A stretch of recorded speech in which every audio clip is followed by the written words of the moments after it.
He's loving oatmeal. Look at that. He sounds Who is Joe?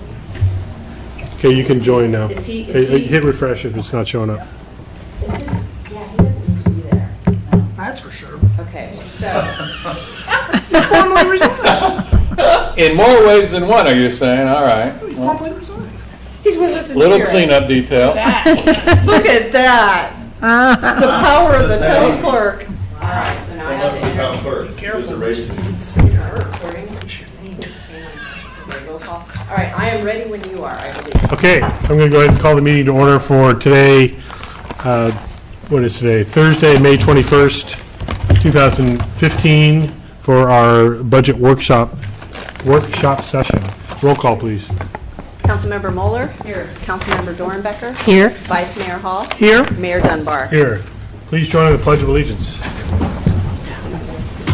pledge allegiance To the flag of the United States of America and to the republic for which it stands, one nation, under God, indivisible, with liberty and justice for all.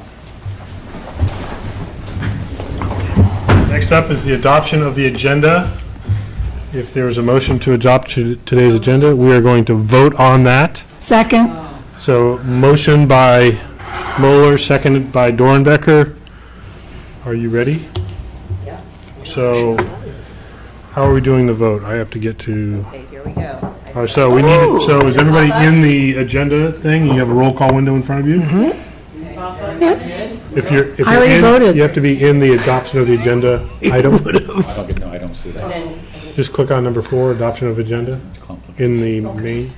There should be a window for you.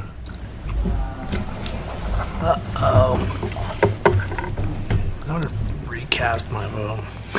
I think I need caffeine. Download. Oh, yeah, I think you're wanting a coffee. I already did. All right, I already. There you go. You're set. All right. You said you just reboot and it works. Okay, so Have you voted yet? please vote electronically. I did. All 4, there we go. We're going to get our money's worth eventually. Yeah. Looks like it's high def. Somebody take a, So it'll display, so Snapshot? we can Yeah. adjust this display Let me take a period picture with my also, iPad. just so you know. say that last part again? We can adjust the amount of time the vote displays for the Ah. public, so we can keep an eye on And that. what does it go right now? I don't know, I think it's like 10 seconds or something, I forget. So it automatically just went off, you didn't turn it off? I did quick not for write me. it Okay. on. So when you go to the next item, I'll timestamp it. Okay, well, the next item is public comment, which we will not be voting on, but we're inviting anyone from the public that would like to speak on something not on today's agenda. Now would be the time. We don't have a microphone up there, so I guess we don't, Actually, there is one there. it's not in the mic stand. Yeah, but I should, the batteries, you can load it back. There we go, thank you. So, Low batteries like that. seeing no members of the public coming up on item 5, we'll move on to our consent calendar. Is there a motion to approve the consent calendar item? So moved. You got to make, you should, Dornbecker, motion. We need to try to, I'll hit the second. oh, I want to do it. Oh, it's like a video game. so I thought, There we go. all right, so you can act, did you, So what, you punched the button for motion? I did. And you punched it for second, okay. so it's up on the screen, so you know who the motioner is. So I thought I got the same screen on, that's up there, but I'm not getting that. Okay, so now you should see the start voting. Is it the vote on your iPad? Oh, there Just it came goes. up. Just came There up. it goes, okay. Okay, so please vote. Okay. It's official. Take it right along. Third time's the charm. You did do all in favor. Don't You would do still must. say all in favor. You would still do the same. want a verbal? The same verbal that you would normally do. So Or do I just read the result? either one's fine. You can say Okay, motion but you need a and- verbal? Yeah, we still need the audio, the same process. Okay. you would normally do. Okay, Yeah. Okay, that one's good. cruising right along. It's good for all of us. Okay, next up, we'll dive into our budget work session items. Okay. Am I driving? No, not yet.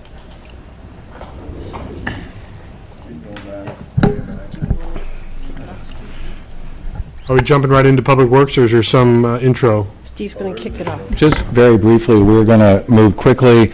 Just to recap, we're going into Public Works, the operating areas. Again, our general themes are, this is generally a maintenance of effort budget with a few projects. We'll be taking a look at the CIP, confirming those issues, and then we will go into some of the town special and reserve funds, and then we'll also recap a little bit of your reserve fund policies, because you would ask for some discussion potentially about updating those. So with that, Before we get into that, so since we have one member of the public here with us today, is there a specific item that you're here to, I want to make sure that I give you a chance to speak on any item if you, No, there isn't. I'm just generally interested. very good. Thank you. If at any point If I I, give him the public book. yeah, typically what I would do, each of the department sections, like Public Works, Water Utility, I'll pause and ask if anybody has any questions or feedback, otherwise we're going to just flow right through. Okay, great, so with that, So as Kathleen. Steve said, here's what we'll cover today. Water, wastewater, Public Works, water, wastewater, capital projects, special revenue, debt, impact fees, agency fund, a quick summary of any changes that we have, and fiscal policy review, and then adjournment. So with that, this is a snapshot of the Public Works Department, and I'm going to tag team it with Joe as we go through today. so should we be in the Public Works overview attachment, or are you already on? Yes, to- the overview attachment just gives a general overview of Public Works as a whole. And then, and I just recapped the budget here so we can see proposed budget for 15-16 versus what we had for 14-15, and you can see it's basically a flat budget. Some decreases, some increases, but overall less than 1%. So that's just the summary of all the departments. And then with that, I'll turn it over to Joe to talk more specifically, starting with admin and engineering. Okay, admin and engineering. This is general fund number 4301. I think notable for us in goals and objectives this year is to continue to plan for the paving program to attain that PCI of 80 that we have talked about as a measure, as a component of Measure T, to help us give us, once you get to the PCI of 80, then we have much more discretionary use of the Measure T funds. So our goal is to have that PCI of 80 by 2018, and we are headed in that direction with the current CIP budget as proposed. I think even though we have continued to increase the number and scope of our capital improvement projects, as Kathleen noted, our increase was significantly less than 1%, mainly because you all made a decision in the last year or two to put on additional in-house staff, which helped us deliver services at a much less costly rate. We're much more responsive, and as a result, we were able to kind of hold the cost down on the consultants and some of the other costs that we have seen as part of our historical record. And that will continue as we get to work with each other more and we continue to learn what each other's skills are. We should still see, continue to see a drop in those costs and use of services for the next year or two. Fund 4305, the Streets Maintenance Department. So our big goal and objective this year for most of the operations related groups are to continue to use our GIS and the CMMS, the Computer Mobile Management System, to create more efficiencies and effectiveness. I think that we have made a major conscious decision to go and try to get more technologically advanced, and we're going to try to use that technology to the best of our ability. We run a pretty lean organization, really lean actually, and the way to get better and to be able to deliver more efficiently is to use the technology to the best possible use. So our major goal and objectives this year is going to be to try to focus on that technology and be able to use GIS a little better and that CMMS.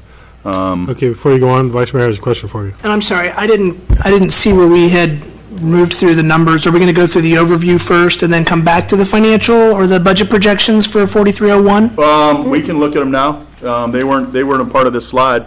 That's okay, I just want to make sure I know we will, but if you want to go through all the different departments, that's Well, no, fine. that's, as we're going through them, we would want to talk about that. There's no Okay. slide with the numbers. Okay, I have a question on slide 43, or for the financials for the general fund department 4301. Sure. Okay? And Kathleen, this is probably more a question for you specifically, and it goes to, I understand, Joe, you talked about how we have a reduction in our overall cost related to the fact that we aren't using as much of the contract services or consultants for the work that we provide.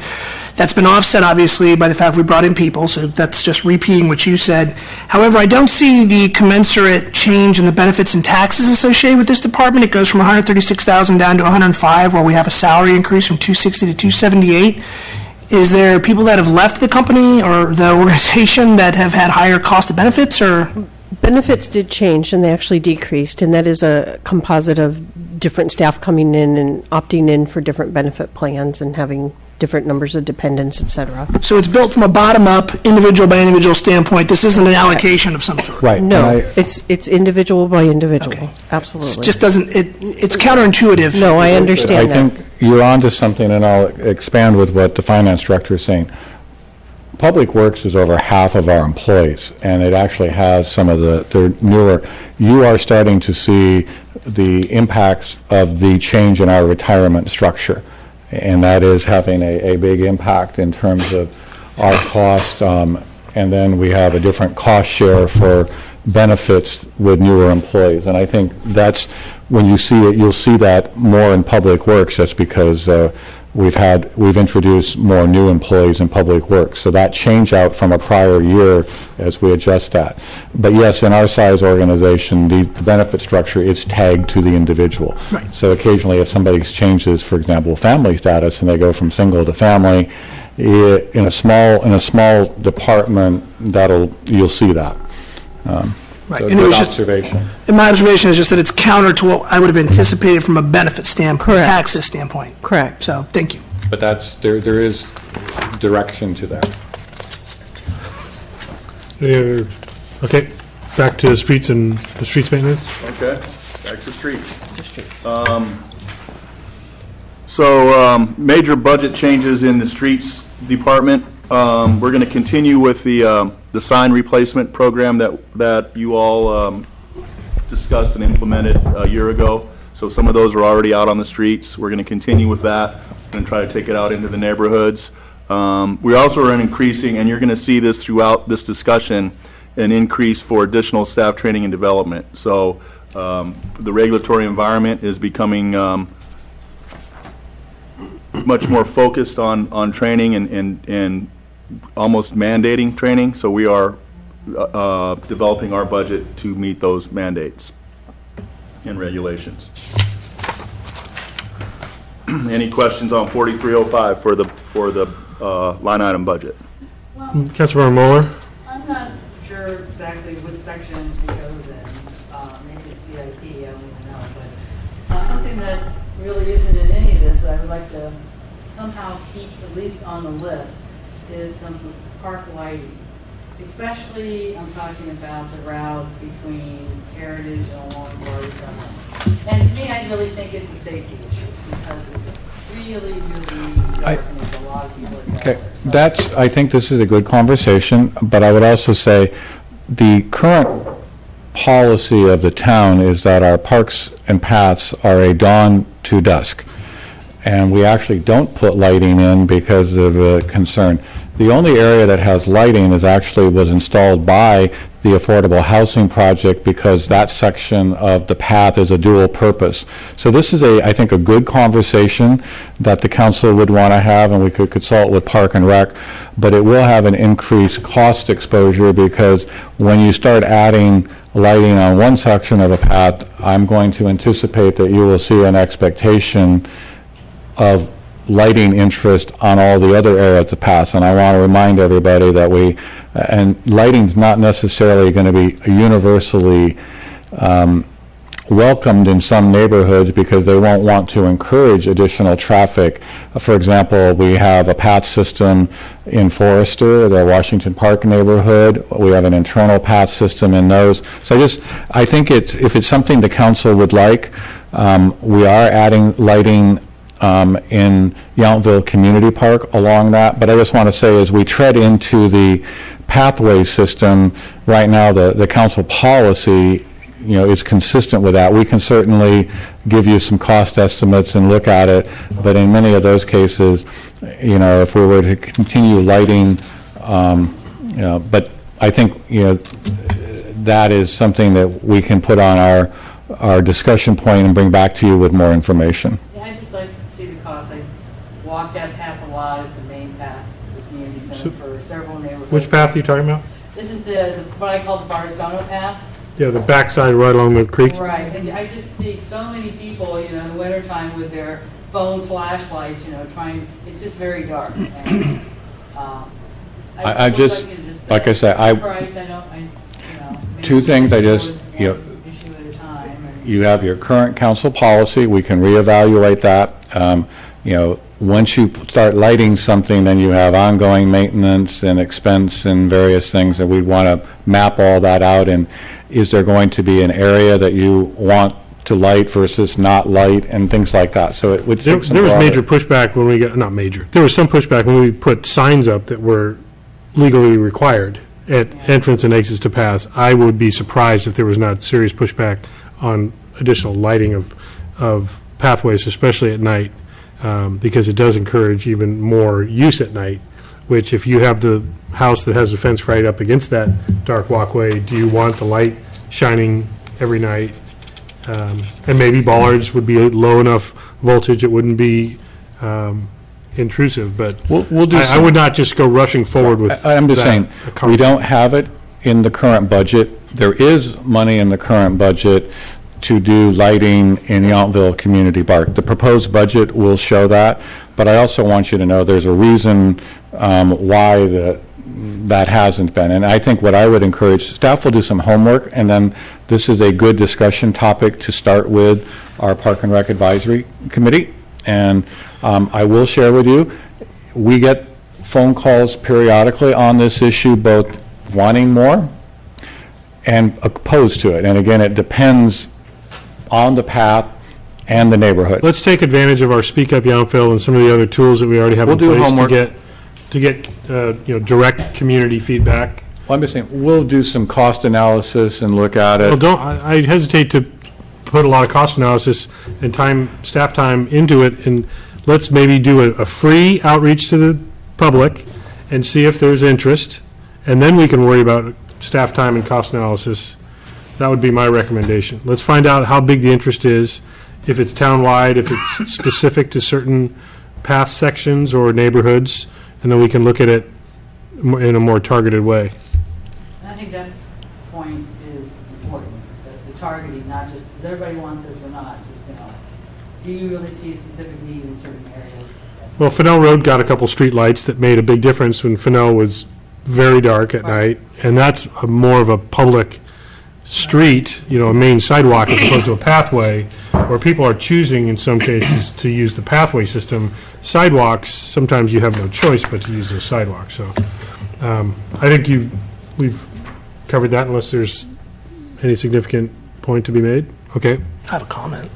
Okay. Vice Chair, or Vice Mayor, 4320. hold on just a second. I just have one comment, and it goes back to what we've heard from the public time after time is, what does the town do for the individuals, the constituents, or the residents here? I just want to point out that in this particular budget section, there's an entire line item dedicated to mutt mitts. And so I trust that the public that is watching today or listening will recognize that we do provide those additional free things to the community.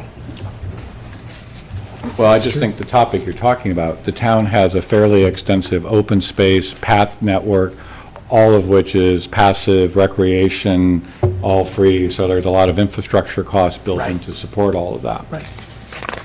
But yes, you have over $10,000 in mutt mitts.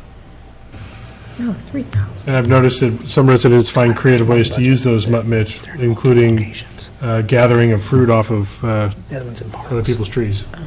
But anyway, I digress. Okay, let's move on. 4320. Parks maintenance. So again, continuing with that theme of using GIS and CMMS to help us map and keep track of what we're doing and help us become more efficient, and the employee training and safety. The major budget changes for parks maintenance. We noticed that there was considerably more good neighbor fences that we were cost sharing on that line our pass systems in some of the parks. And so rather than continue to use the town manager's discretionary fund, we created a line item for that in the parks maintenance budget. So that's one of the significant increases you see in the parks maintenance budget. It was also offset by a small decrease in the machinery and equipment. There was a chipper that was somewhere in the neighborhood of $8,000 or $9,000, and we didn't need a chipper. It's not something that we're going to, bless you. Thank you. It's not something that we're going to use, so we removed that, and other costs in that group were adjusted to more accurately reflect our current needs. And I would just say, since you highlighted this, and it may seem like a small item, but the dome-style garbage can lids was a great thing to do. I always felt completely guilty when I was using those mutt mitts Yep. and throwing trash or just general trash in those aluminum cans, and just, you can't do it quietly. And now it's just so much more, not only quiet, but just, you're not getting your hands all in the trash either, so. Yeah, and I think the other kind of maybe not so noticed part of that is that it's an ADA compliant piece of equipment as well. So people who may have problems with a hand or an arm can now manage to get rid of their trash without trying to manipulate everything. So I agree. The only thing I will add, which helped, some of our residential illegal dumping that we're still working on occurs because some people have figured out you can take the whole lid off even though it has a mechanism to attach it, because we are still finding large garbage bags of household debris in some of those locations that we previously discussed. So we'll be doing our education and our outreach after you have second reading, but I'll just share that we have seen some reduction, but we're still seeing that. Okay. 4325. This is government facilities, government buildings. So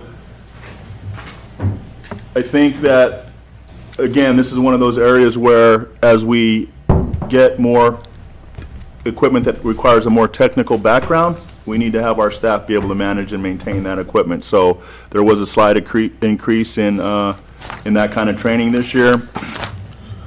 And we're also using GIS in the facilities where possible to help keep track of those assets that we have in the facilities.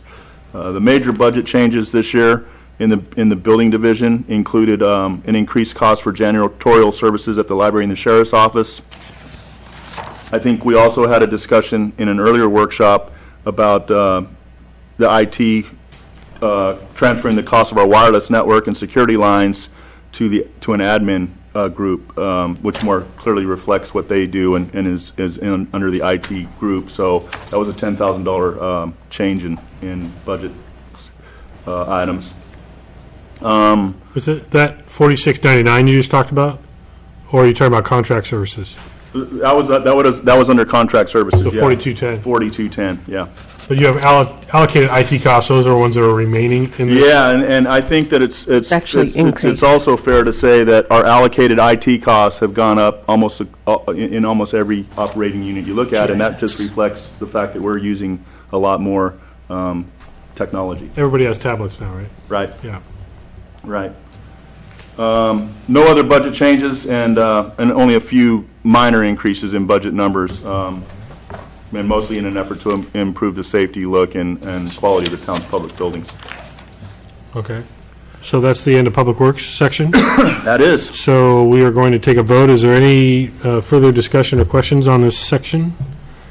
Seeing none, we'll go ahead and vote, or entertain a motion for approval as presented, the section Public Works. I'll make a motion to approve. So Vice Mayor, motion, Moeller, second. Here it comes. Now I need to find, hold on.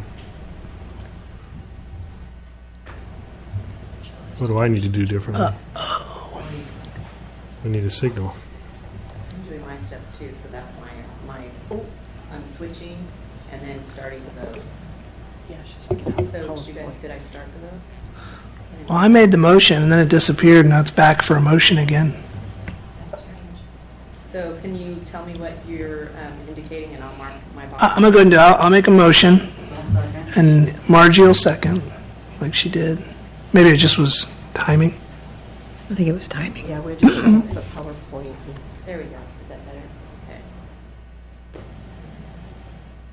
So I don't know why it's not displaying. Do we need to be in the legislative text portion of this agenda item or not? No, I don't think so, because I can. Because the motion is out of There it sight. is. It's in progress. It just But I don't see, The guy left. got to wait. It's got to catch up. I see. No, he doesn't have anything to do with this part. Hang on a second. There it is. There we- But nobody It was voted. worth the wait. Too many places to look. Sorry. I didn't I didn't vote vote. anyway. I didn't get a chance to vote. We didn't vote. I knew you voted though, so I manually did it. Well, Oh, I'm sorry, because it wasn't appearing on your iPad, right? No, how it are we wasn't. supposed to get it right if, Okay, next one.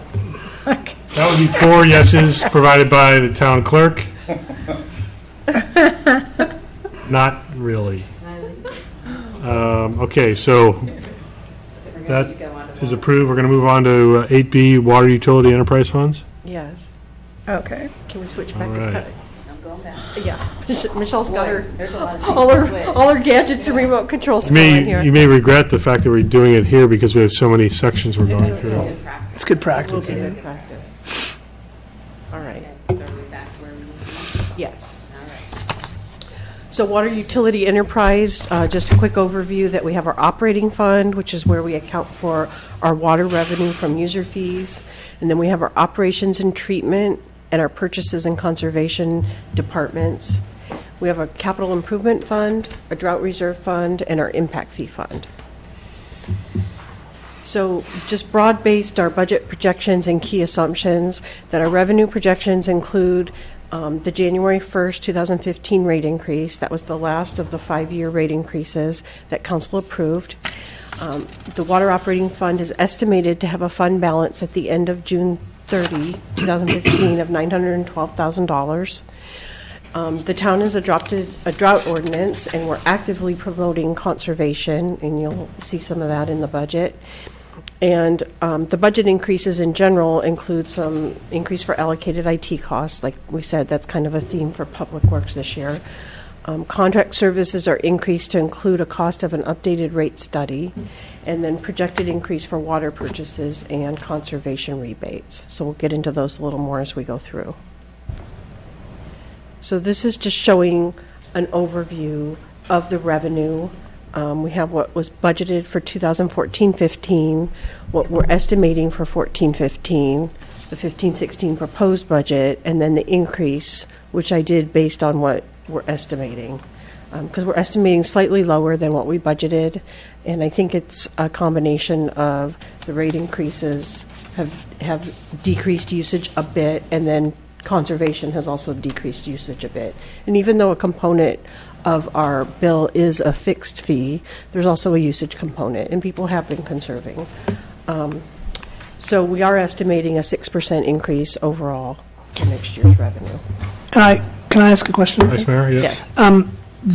Would you then suggest that that 6% increase, because I agree that the volume usage is probably down and/or we're supporting that it continue to decline, is all based on the run-in of last year's rate increase through a full fiscal year? Yes. Okay. Yes. Also, I want to ask if you are adjusting down your estimates going forward because we are in this mandatory conservation mode where we should anticipate lower usage. I feel like this was a fairly conservative estimate, but I felt like that last year too, and we're still a little lower than what we budgeted, so it could decrease somewhat beyond this, but I feel this is a good estimate for the year. And if we need to make a mid-year, We could make a mid-year if adjustment there's if needed, if we significant see. rain yes. or no rain at all? Yes. Yes. And I think it's, as you may remember, our rate structure has three components, and the largest component is actually the fixed assets fee. So that's not too variable, and most of our hard costs are allocated to that. And you'll also see, you can see the proposed budget shows a little bit of a, when you look at the estimated, we're down on residential, but commercial is actually increased a little, and that has something to do with our business occupancy is still strong. So, and restaurants are still strong. So we also are anticipating that to a certain degree, once we have a lot of our folks that start practicing some conservation as it's related to their outdoor landscaping and irrigation, we're not going to see the same level of decrease, because that's, we'll start getting some of that, and then it will be maintaining that. But we are, that's probably the hardest one for us to fully estimate with a degree of accuracy right now. Okay. This is just an overview of the operating expenses, and it's broken down by major expenditure type. So a slight decrease in personnel, and again, I think that's the decrease to the benefits that we see. A slight increase in supplies and services, which again reflects the increase in the allocated IT costs and the amount budgeted for an updated rate study. Capital outlay, and that's just a line item for small tools and equipment, really, that are purchased out of operating budget.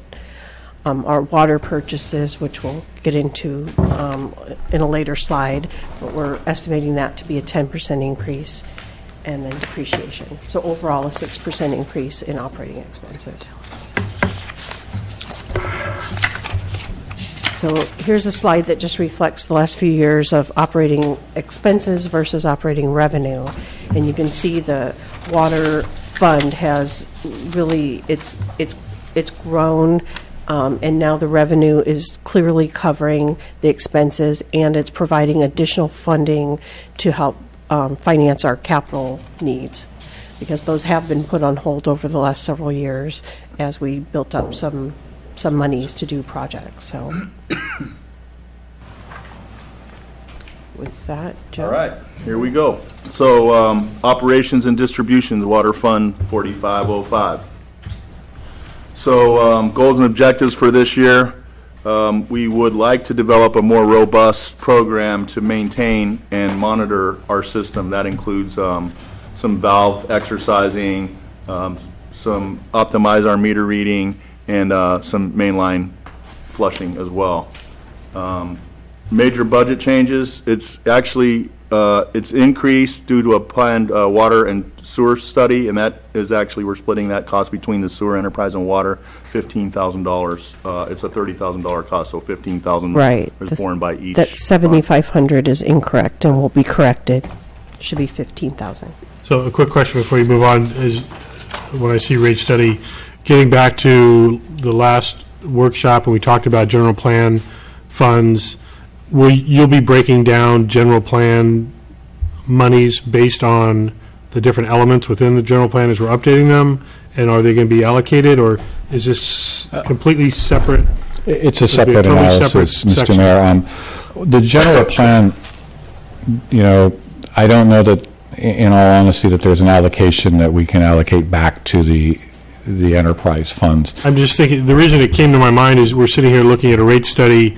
Will that rate study then get applied to our water element in the general plan? Now, let me clarify on. That's what I'm saying. This is specifically going to be a analysis of what's needed for the next 5-year rate structure. So it will be completely paid for and borne by the two utility enterprise funds exclusively. It'll have no general fund expense, nor any other relationship to the general fund. So It may be a document that's used in the review of the water element, or not? No. Not necessarily? no, because it's the guidance to help you establish the appropriate ratepayer rate structure for the water and wastewater. No, I understand enterprise. that. I just mean, wasn't sure if there was you a direct relationship with our 20-year projection of our general plan update, for example. All right. I mean, what I will share with you is there's overlap. What you actually will see, things, for example, in your CIP, that reflect water and wastewater. Those types of things get used in the rate analysis study. So it's, some of those things go into that. And cost projections for ensuring supply and regulatory compliance. So there is some overlapping. I do see where you're coming from there, but in terms of a general fund allocation, it doesn't correlate like that Okay. to the general plan. Fine, thanks. Joe? Yeah, so if you're looking at the line item, it's basically flat, aside from that contract services and the allocated IT costs and some increased insurance costs. Okay. Ready? Next slide. You wanna touch on it? Yeah, I think I'll start this one. So, Water Fund 61, Purchases and Conservation, Department 4507. I think what we wanted to talk about with this one was that we are in a conservation mode. We want to continue to conserve water and implement the Smart Irrigation Controller Rebate Program. However, we've been discussing the fact that when we did the recycled water program, we were actually kind of penalized because we got out in front of everybody else, and as a result, we didn't qualify for some of the grant programs and funding that came along with some of that recycled water. So we know that the state is going to offer some kind of incentive program similar to Cash for Grass. We want to make sure we're ready to do that, but we also want to make sure that we do it and we're actually leveraging our money so that it can help us get those smart irrigation controllers with some help from the state. And we did budget a line item of $10,000 for Prop 84 grants. And that might be conservative. If a new program comes online, then we will thankfully and welcome to adjust our budget to accept more grant funding for that program. I have one question. So cost Councilmember Muller has a question. Oh, I'm sorry. I just wanted to talk about, the ever-changing cost per acre foot that we get charged Yes. from the Veterans Home in arrears. Yes, yes. I know that, I think I heard you say earlier, we're projecting 10% when we've always projected 7.5% increase in cost. Yes, what this chart shows is, based on what my conversation with the Veterans Home as of mid-year, they said their best projection at this time was $900 per acre foot. So that's where this estimate comes from for 1415. I plugged in 580 acre feet. We don't know. That's our best estimate at this time. Pardon? Yeah, Even more than 10%. it's like 12. Well, the 900 is, we paid 803 last year. So 10% is 880. So anyway, it's almost 12%. Yeah. I mean, Right.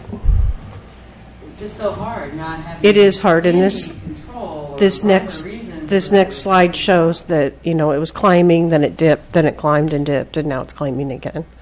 It's very hard to project. So, I'm sorry, can I speak? Your projection here is a 5% increase on acre feet for the next fiscal year? 945 per acre foot on 900? Yes, It's 5%, sorry. not that. Yes. Okay. I did have a follow-on question, and I don't know that we've talked to it directly, but we did have an interfund loan, I believe, in this account? Was it in Yes. 4507? Yes, 4505? the water operating borrowed money from the water drought reserve Can you remind us how much? for cash flow. I don't remember the total, but I know there's only about $50,000 left to pay. And it's into, And 220,000, this will be the final payment this year. the final payment will be made This December year. 2015. thank you. And then later, we'll talk about in the Water Capital Fund, there's a loan due to the Capital Projects Fund for the well project. Right. And we're also trying to advance those payments with impact fees and the regular payment schedule to get that paid off. Once that's paid off, the water fund will be debt-free, Right. which will Okay. be a good thing. Right.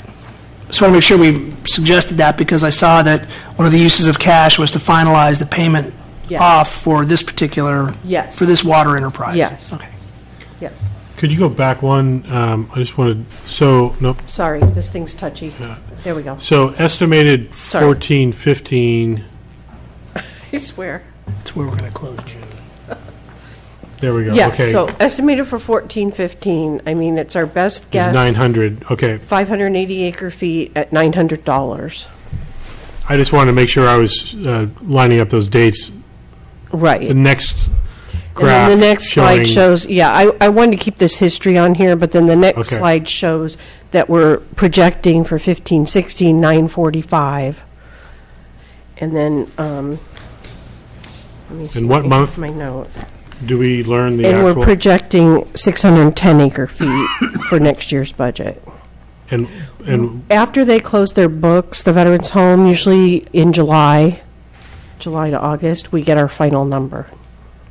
It is frustrating. We do the same thing to them on their wastewater costs, though. okay. So, Unfortunately, this is a legacy structure that got incorporated into both agreements that are challenging to undo. Now, the one thing I will share and remind all of us is that as a public enterprise, they're not allowed to make a profit. So one of the things that we try to do is make sure we understand all of the costs that were associated, much like they look at all of ours. And I also want to point out, when we talked about that 7.5%, that was on average over the 5 years. And as the finance director alluded to, you'll note that we saw initially a big increase, and then it came back down, and now we're seeing those more substantial increases that we projected. So this is the type of information that we will start with our new baseline, is why we go into our new rate study. Well, and to be honest, there are other jurisdictions in this county that can't even get water. Right. So the fact that we're talking Right. about rate increases Well, and is no I surprise. also want to be very honest, and a lot of folks that are paying their current water rates aren't necessarily going to appreciate. We actually have one of the lowest water rates in the region. And I think one of the unfortunate things that a lot of people are still remembering, we were subsidizing the water rates, and that's not appropriate under Prop 218. So this is one of those areas that our rate structure, in the part that we're looking at here, this really only addresses the consumption part, all the other infrastructure. So the good news for us is, if we use less water, then we will get a lower bill from the Veterans Home. I mean, these two are really hand in glove, and that's why our fixed costs are all tied to our system access fee. So we're in a much more enviable position than a lot of agencies that blended the whole thing into one rate. So that's one of the positive things that I think the council can take some credit with, in terms of when we did decide to overhaul the rate structure 5 years ago, we did some really good, careful planning and analysis, and we'll continue to build that. But I do want to stress that even with this slightly higher water anticipation, we're still comfortable in our no rate increase for this year. Right, Vice Mayor, question? Yeah, and my last question, I think, on this issue is, with regards to the way you've projected out 15, 16 in the original water study, I know we made some assumptions about the base rate for the acre feet. Is this consistent with that original analysis? well, I believe it is, like Steve said, we projected a 7.5% increase because that's what we were seeing, but overall, so we've had a couple of dips and now we've had some increases, but we are within that range. Okay, thank you. Yeah, Councilmember Mueller? But I've been kind of thinking about that too. I mean, with the assumption that we're probably going to use less water, that it could result in a lower amount per acre foot. But if the cost of delivering, less water is still the same, it might not go down. It might actually go up. Well, and We don't really understand. Well, they do, I want to clarify that. The Veterans Home does, there is an analyst there that does provide, after they close out their books and they have their final cost, they do provide several spreadsheets and lots of information that I usually sit down with the Public Works Director and go through with a fine-tooth comb, just like they go through our numbers for the wastewater treatment, and get questions answered, and, town manager likes to look at it, and we all go, okay, what's this, where was that? I mean, and it's pretty straightforward. They break down their staff, their materials, their supplies, the treatment, costs, and they give that all to us, and we're able to ask questions and see what's going on. So, So it'll probably go down because they'll be treating less water because it's variable, and I think that's the first thing a lot of people have to understand. Right now, to treat all of the water that comes through there, you're seeing the cost, and if their chemical costs are up, just like ours for wastewater, so it doesn't necessarily reduce. One thing I do want to remind everybody, our rate structure also has a pass-through provision that allows for, in the event that our cost, because we purchase water, we don't produce it, we purchase it. So if there was to be, say, an incredible spike in the state's cost above our 7.5% projection that we've run through, we do have the ability to do a pass-through of that additional cost with the approved rate structure. So we won't go, other than the yearly ebb and flow within the system, our water consumption cost will always be covered by our rate structure. Yeah, I'm not Okay. worried about that, I'm just fine with that. Worried about the slope of that line. Right. That's what I'm worried about. Right. Yep, and I mean, one of the things that we will try as we go into the rate study will be also, we will sit down with the Veterans Home to try to learn what their capital improvement project and their analysis is, so that we can do a better job of understanding how that potential cost might impact their cost of delivery of water to us. So that's part of that study that will be going on, because we'll do some extrapolation. And I would have to say, to date, there's some good things that I will say.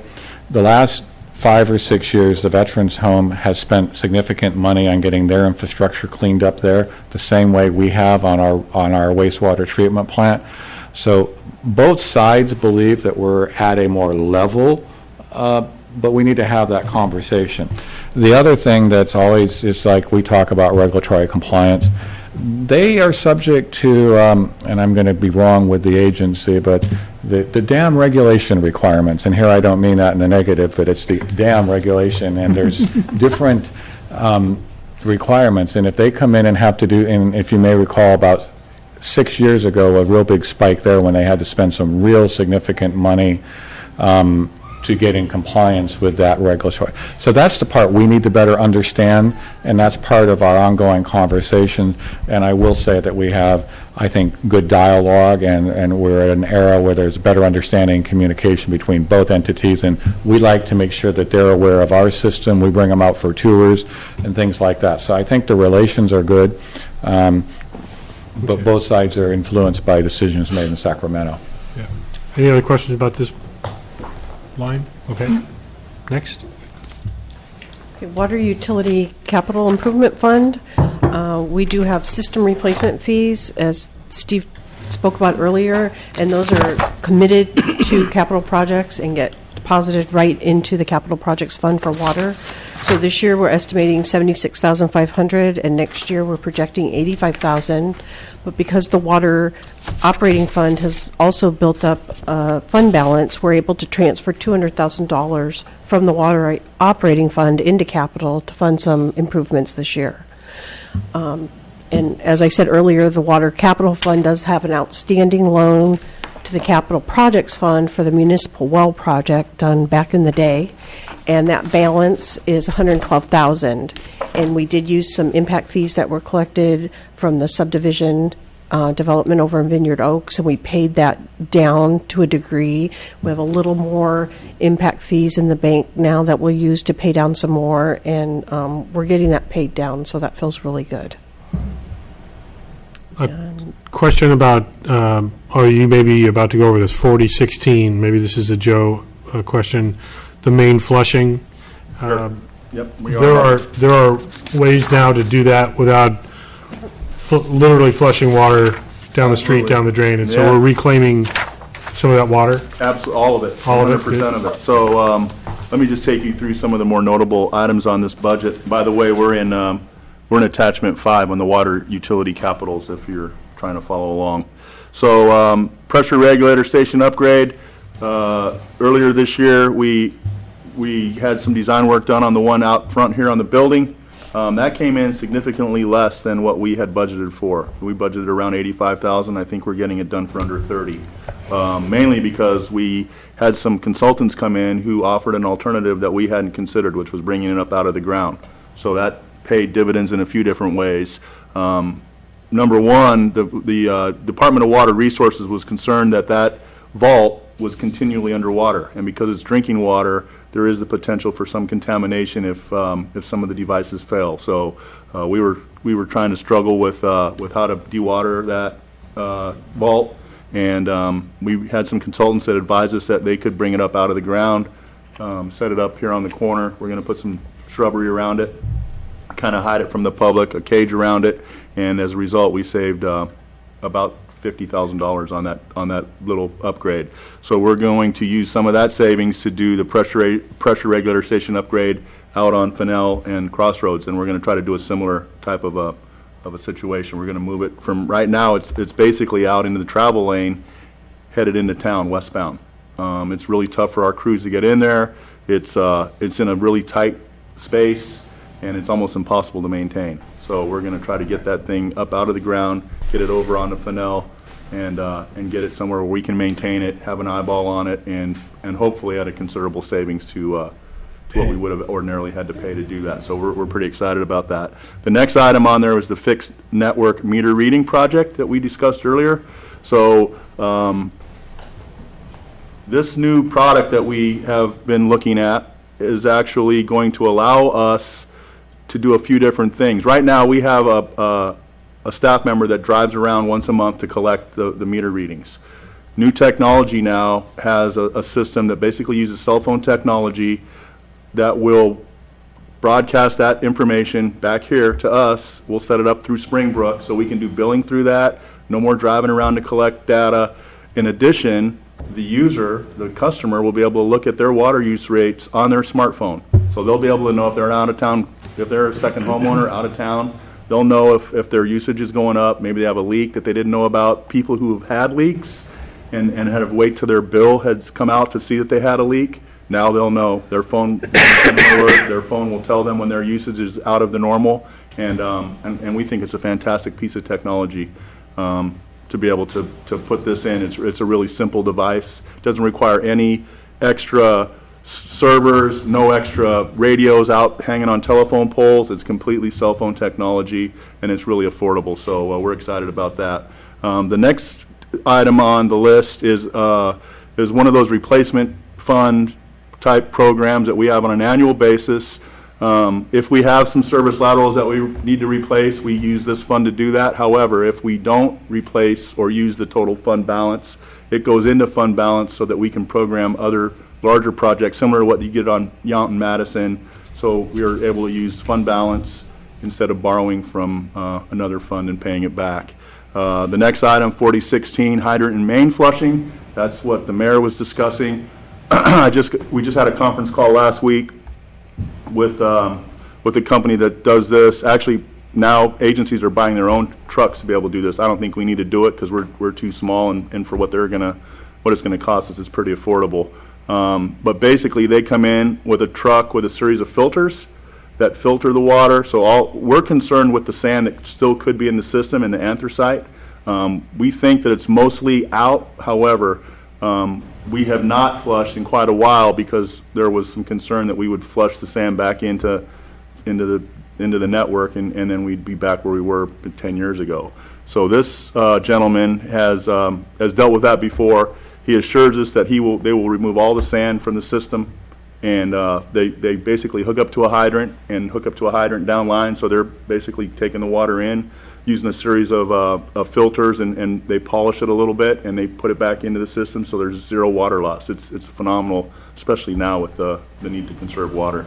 In the old days, like the mayor said, he would go down to the end of town and turn on a hydrant and let it run for 20 or 30 minutes, and it kind of evolved a little bit where they started having you put dechlorinators on it because they were worried about it getting flushed into the stream and what that chlorinated water would do to fish. But it wasn't very sophisticated. This is a much more sophisticated system.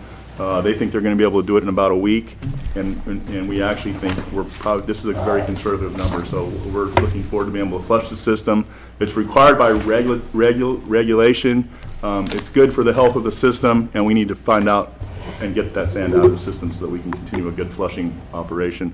The meter replacement, the last item on this list, again, is an ongoing program. I think we've replaced a couple of hundred meters this year. And when I say replace meters, at this point, we're able to kind of replace the guts of the meter that wear out, because those things are, when water's going through them, it's just wearing out. It's one of those things that have about a 7-year life expectancy. So what we're trying to do is get these meters replaced in the next year or two, and then have that replacement program pick 1/7 of the program up every year, and we can budget for that, and we'll be ahead of the curve, but we're still trying to catch up to that. So that's what that number reflects. Any questions on any of those numbers or Nope. projects? Keep it flowing. Okay, literally. It was intended. That was good. So Water Drought Reserve Fund, the town is very fortunate to have a Water Drought Reserve Fund. It was established in 2009 from the sale, some of the proceeds from the sale of the current NBA water rights. Current fund balance is $2,048,000, and there is an interfund loan due from water operating, and that balance is $57,000 and will be paid off in December 2015. Moving along, water connection impact fee, not a whole lot to say. We did collect $6,600 in impact fees so far this year. We will apply those to the loan due for the Muni Well project, to the Capital Projects Fund.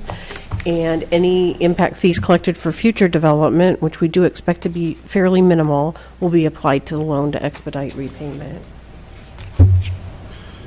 Vice Mayor? I'm sorry. He has to have another question. I have to have a Go question ahead. about the drought reserve fund. So I see you say they were going to pay back principal of $55,627 and $1,430 in interest, but I don't see that coming back into the overall ending fund balance. It will, in the operating fund? In the water drought reserve fund. If you pay back the principal, where does the principal manifest itself? It's on the balance sheet, but it will. It Right, will be so back. but then won't our ending fund balance go up by at least $57,000? It's included in the fund balance. It's already in the fund balance? Yes. So you've got effectively a receivable in there that you're, Yes. okay, thank Loan you. receivable, loan payable, I got yes. it. Thank you. Councilmember Mueller. Quick question for Joe. Are we monitoring the depth of our emergency well? How's it doing? Seeing changes? I haven't heard about any changes. We exercise that well on a monthly basis in anticipation that we would need it if for some reason, Rector had a problem delivering water. At this point, we have no indication The that. water table is where we are good. If there's a motion to be entered, There is one thing, Mayor and Council, Councilmember Muller's comment just made me realize that the town attorney and I were having some conversations about trying to understand where the current discussions on groundwater monitoring regulations are, because we would probably, even though it's not a significant factor, I think it would be prudent for us to try to get a seat at the table. So that's one of those things that we will be monitoring as well, to try to figure out where that's at, so that if there were a change, and for example, we wanted to look at establishing greater utilization of municipal wells as opposed to Rector Reservoir, because I will say, just in the past, having operated water systems in different places, dam water surface is significantly more expensive than operating a well system. So if we were ever to look at what would be in the best interest of our ratepayers, it would probably include more municipal wells then. But it's something we want to make sure we have a seat at the table. The current standing philosophy, which is being pushed a little in Napa Valley, has been that the groundwater is for the ag use, but you're seeing increased utilization in by the unincorporated county to support their uses, urban, and you're also seeing increased utilization in St. Helena and Calistoga to support their needs. So we just need to make sure that we're keeping our options open as a utility towards what could potentially be in the best interest. So I don't know enough to talk to you more about. I'd add a little bit to that. I mean, right now, their first phase, from my understanding, is just mapping the wells. They have so little, like 10% of all the wells in the valley, they even know where Well, this they are. is, I'm being more broad. The state's established some requirements for groundwater monitoring and the establishment of councils to help regulate that, and you're correct, Napa County has been somewhat behind in some areas and then somewhat selective. So the first thing I'm just telling you all is the town attorney and I have a little more homework to do on how that process is working, and we'll be bringing back some briefings to let you know, and if there's some recommendations or thoughts we have on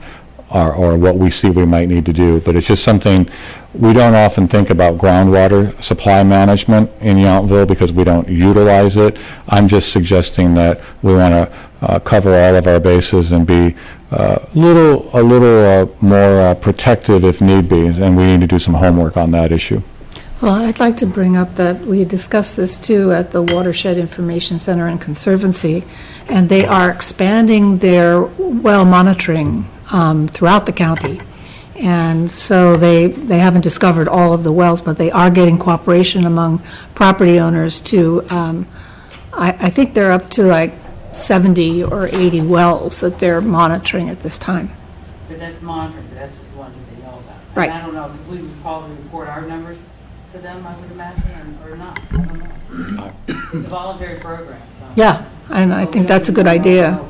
Yeah. Well, more specific to Yountville, I recall when we did the study and built the well that we currently have, we had very few options, if any others, that were legitimate options for secondary wells based on some of the chemicals that were in the water and just the locations. We're so limited with location options in town. I'd have to, Mayor, I'd have to go back and look. That wouldn't surprise me because, when you look at the footprint of the community and the amount of public space that we own, they are somewhat limited.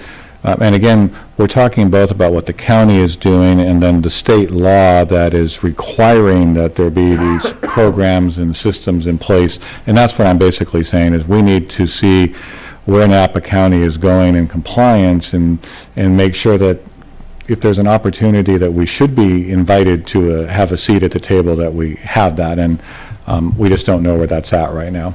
Well, I have to believe the projection is going to be more and more of what we have been already doing and investing in, which is the recycled water in vineyard and other ag irrigation, because I don't care how many wells you find and how closely you monitor them, there's not going to be enough water overall to just continue, sitting in the ag protection the county committee right now, they're talking about the current conditions, the way the regulations are set with minimum of 10 acres per developable parcel. There are over 5,000 sites in this valley, in the county, that in theory could have wineries on them.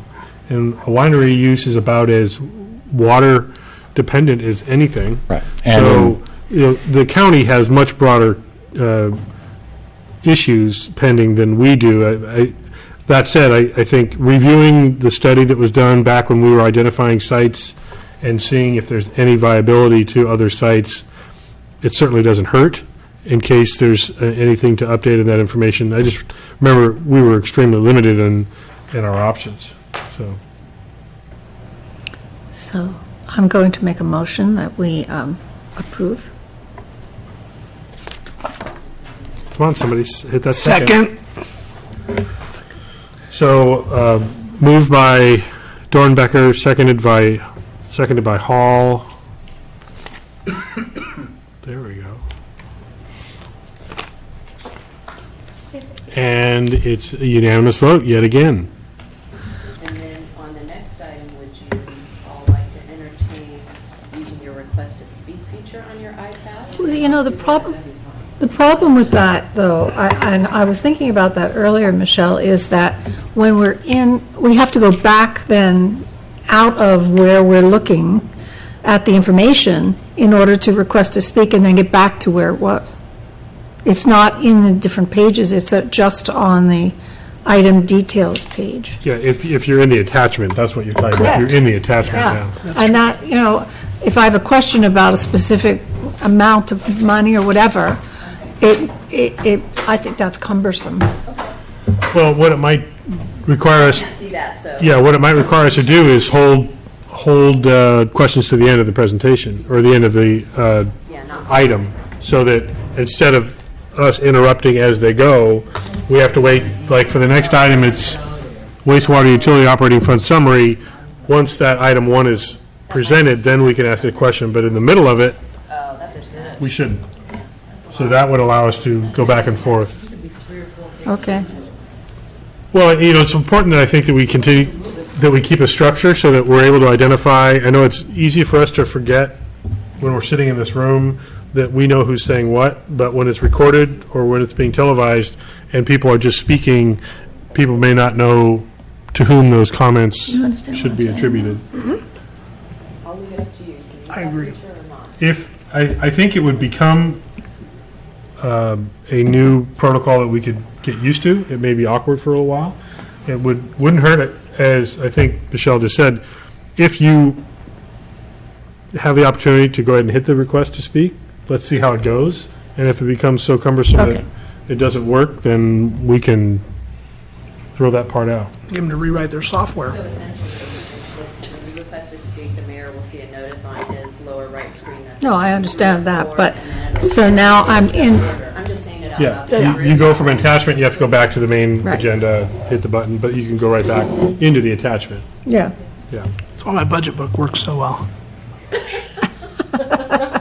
I thought you were thumbs up on the cookies, but that's all. Oh, they're good too. Okay, so now we're on to item C, correct?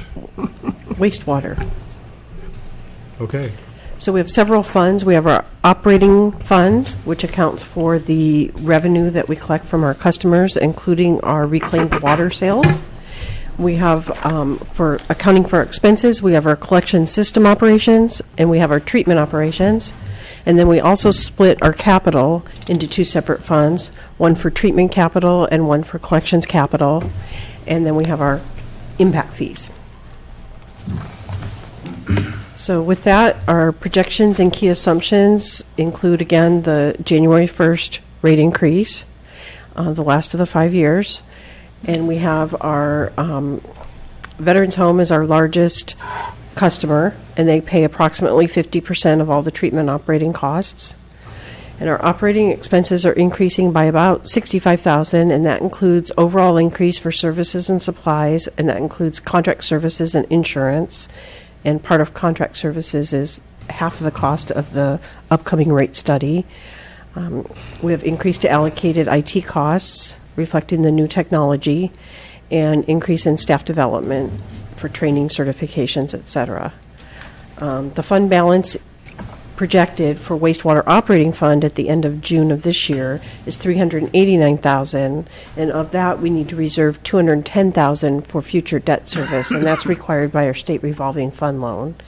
And the recycle water project, when it's completed, it's still in progress, coming to a close. When it's completed, then we'll be able to reconcile what we owe on the loan. We'll get our final debt service schedule from the state, and we'll know what our payments are. And then we'll know better where we stand financially in the wastewater fund. So with that, this is an overview of our revenue. Again, we're projecting in this fund, we're projecting a 10% overall increase in total revenue. For the commercial sales, wastewater is billed in conjunction with water usage, and for residential, it's a flat amount that's paid. So if there's any questions on this? No, we're trying to figure out if I'm ever going to see a request to speak Okay. alert. Oh, I pressed it. well, I'm not getting his request to speak. We were testing. Do you see that? Marjorie did it too. Do you see that? Here, I'll do it System- too. And then you can System's really all do it. backed up. No, that was it. I hit, request to speak, and it said no. It did not. No, I wrote that. Try something, okay, no, okay. Okay, now I just got it, but I had to go all the way. But you just got it because I clicked something. Oh. I just saw something to click, so I clicked something. Okay, let's So you all want it back to out speak? and try again. Yeah, everybody withdraw your requests. I want to see if I can get that alert while I'm still inside the specific item. Yeah, He has to go back out. I don't know how to do that. Well, I might know to do it, I just might not do it. you might just get the word no come across your screen like I did. Just kidding. Okay, how's that? There. I gave Yes, you one. Okay. so I have to be at the same level that you all have to when you So you've request got to to be speak. on the. Okay. And it'll be in the order at which the requests were submitted. I just think that's a non-functional item. I mean, I have to back out to hit it, if anybody's hit it. We don't have to do that. Well, I do think that that's something that we can get used to doing. It's certainly cumbersome right now.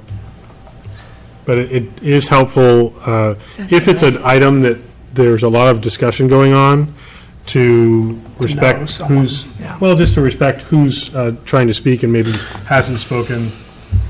It's not a perfect process, but Right. I think if we try it a few times, we'll see. I have a question about revenue. You can request to speak. Vice Mayor? Thank you. So under other revenue, Yes. maybe it's just a simple request, and it's on the lead sheet of the budget book. We have it as we call it other revenue. It is 100% reclaimed water sales? It is, and I can relabel that. I relabeled it on the slide because I noticed that. That's just a thought. And then my only question on that amount is, as you indicated, when we finish the project, we'll be able to obviously optimize the contracts that we've already executed to the extent that we have water that we can sell. I guess my question is how have you budgeted the estimate? Well, if you may recall, in all of our extended and protracted discussions with all of our folks, we are presuming a high level of recycled water volume, and the rate of recovery is, as I explained to you, was relatively low. So this is reflecting the existing purchase continuing at the level based on the contract's amount. So, I mean, it's just... It is. So I can't tell if that's conservative or aggressive. I think it's It's- conservative, but I don't have a basis to It tell is you conservative. how conservative. Vice Mayor, but it's also, unfortunately, because of the low cost of recovery, even if I aggressively change that, it would change that number from $60,000 to $63,000 because of the nature of the contracts and basically the fact that the consumer of the product wasn't willing to pay an additional amount, and where we were at in our structure, as that's what we've historically done. So we don't have good cost recovery on reclaimed water purchase. So we've basically created goodwill and charity out of this. I can't. Well, we don't have storage, and we have to get rid of it. So No, I want to say, we're not right, I in want to, exactly. You don't have a strong benefit- position. We don't have a strong position. What I would say is, the town made a decision a number of years ago and a model, and so therefore our users have in many cases been using it for a while, and it's a different rate model, for example, than the Tulikay or Coombsville, where all of those users who really want the water in 2015 are participating in it. As the mayor alluded to, in the late 70s, the town created a model. Instead of using a hayfield, it took the pipeline out, and because it needed to do so, it took on more of the cost. And over time, we're now at least getting basically the power and the operating cost recovery. But that's, and as you know, we had a year's worth of contract negotiations with our recycled water users, and we pretty much got what we could out of them, knowing that we needed to go forward. Okay. Councilmember Mueller? So does it make any sense at all I know additional pipes are expensive, but we're still using potable water in our parks. Is there ever any way that it would ever make sense to run some reclaimed water pipes to our parks? We did that analysis, and unfortunately, because of the locations of all of our parks, they're small. They're small. They don't use a large volume of water, and the fixed cost, because we have to have segregated and separate reclaimed water. So you're looking at, I think we did a conservative estimate of about a $6 million infrastructure to put all the pipeline in, and we just can't, I'm just going to be honest, the size of our larger parks our cost recovery would be well into our grandchildren's era. That's just... What about the Oak Circle pipes? Those are, my understanding, Oak Circle, that big grass area is not potable water, right? It's well water. The homeowners association a few years ago put in a well, and they used the well water. Yeah. So that's why I'm saying, and we have a turf area. I mean, we did research that. It was just prohibitively expensive because in most cases, we've got to put this infrastructure either through an existing neighborhood, down a street, or do something, and it's just prohibitively expensive.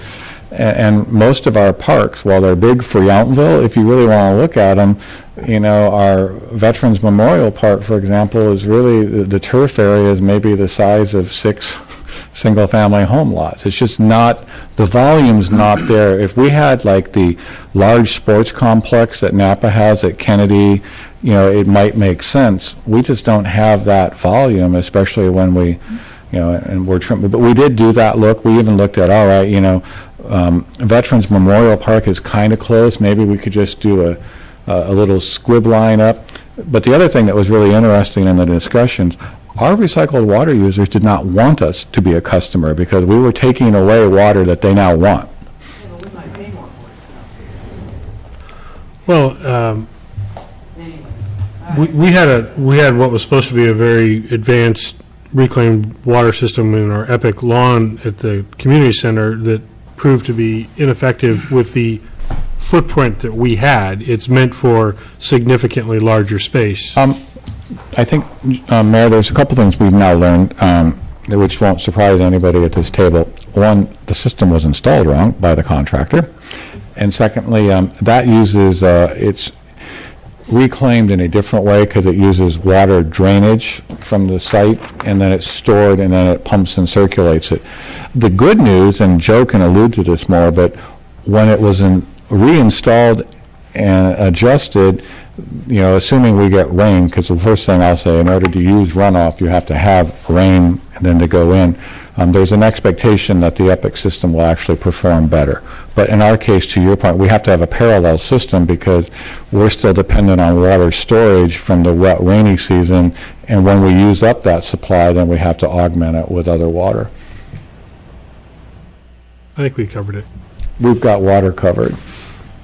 I think while we're on the same subject, the other thing, just so we get all out there, staff's also monitoring and looking at things such as gray water and some other types of things that on a project-by-project or retrofit basis we may want to look at. So you're going to see us trying to cover ways to support. Some of these things make sense to do going forward for new, but they're very costly and prohibitive to do a retrofit for the cost recovery. But gray water is certainly, rainwater capturing and things like that are certainly things we really can move forward with some policy changes for new construction and people that come in with what I'll call, we'll have to figure out the threshold for renovation, but if somebody's coming in and doing a significant remodel, those are the times when, in a community of our size and build out, we're going to look at whether that's appropriate for us to change some of our. Well, I know there are a lot of municipalities through the league and other avenues that are looking And I at just think we need various to be aware that for us, residential water capture systems. we're going to have a remodel trigger because we won't get very far on new construction alone. Right. Okay. Let's keep moving through this section. Okay. So this is an overview of the wastewater operating expenses. Again, we're showing a 10% overall increase, a very minor increase in personnel services, 1%, 10% supplies and services, keeping with the theme of the rate study, IT costs, some staff development and training. We do have an annual debt service payment, and that's for the portion of the Madison Yount sewer line that we repay each year, and depreciation. And here's just a summary chart showing the last few years of wastewater operating, revenue versus expense. And you can see we do not have currently, are we projecting in the current year or next year a deficit, but it is very close. It's not quite at the level that we'd all like to see, and it's not quite as healthy as our water fund. All right, back to me. So this is item number 3 on your agenda, wastewater utility collections, Department 4510. Again, the goals and objectives on this are in the interest of maintaining the system and trying to plan for the capital projects and keep the system operating at optimum levels included in that again is the use of the GIS. It's going to be a nice tool for both water and wastewater, the GIS system. It's got some great applications, and the CMMS is going to help us monitor and match the work orders and the service requirements for that system. So we're looking forward to being able to use that more effectively. We also did a video survey, and we're going to use that to try to plan out the CIP. So we're going to try to reduce inflow and infiltration. 2 reasons for doing that. The first is that we are treating every drop of water that comes into the system and paying for that. So to the extent that we can reduce inflow or infiltration from outside of the system, then that reduces the cost to the ratepayer. So the second reason for that is because the regulatory requirements for exfiltration, water exiting our system outside of the treatment plant, is becoming extremely punitive. So we want to make sure that we're trying to manage our own inflow and infiltration and have a proactive program to do that. As a matter of fact, our new NPDES permit requires us to put a bit of money into our CIP to try to do that I&I reduction. So we're going to try to include that in the budget. It is in the CIP budget. But the big items for our collection system operations were the ratepayer, the rate study we're going to do. So that was a $15,000 share with the water utility that we talked about earlier, and then just the training and keeping up with the training requirements as required by the regulatory environment. So that's the biggest cost increases that we saw in the budget for the utility operations. Utility collection. Any questions on that? Nope. All right. The next one is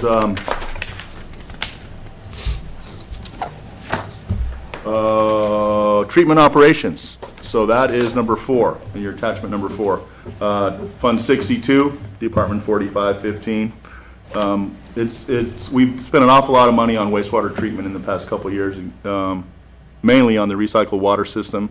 We also have included a new DAF system, so that will help us. What that system does is help us reduce. It helps us get more solids down into the bottom of the system, reduce some of the moisture, and if you can do that, then you can treat it much more effectively and at a much more cost-effective rate. We also had a big improvement on the SCADA system. So SCADA allows our operators, staff, to remotely view the plant. So in years past, they might get an alarm on their phone. They wouldn't know what that alarm meant. They wouldn't know what was going on at the plant. They wouldn't have any ability to do anything until they got to the plant.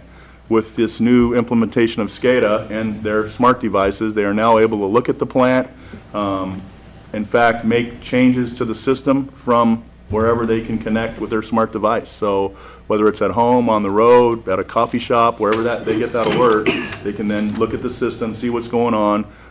They tell stories about big rain events, because those are the kinds of things that really cause the system to kind of go a little bit sideways. And they would get alarms during these big rain events, or something happens, and they wouldn't know if the system was operating normally or not until they got to the plant. Now, with the new SCADA system, they can look at their iPad, see that where everything's at, adjust it a little bit if it needs to be adjusted, and that gives them time to then go out to the plant in a more timely fashion rather than rush up there.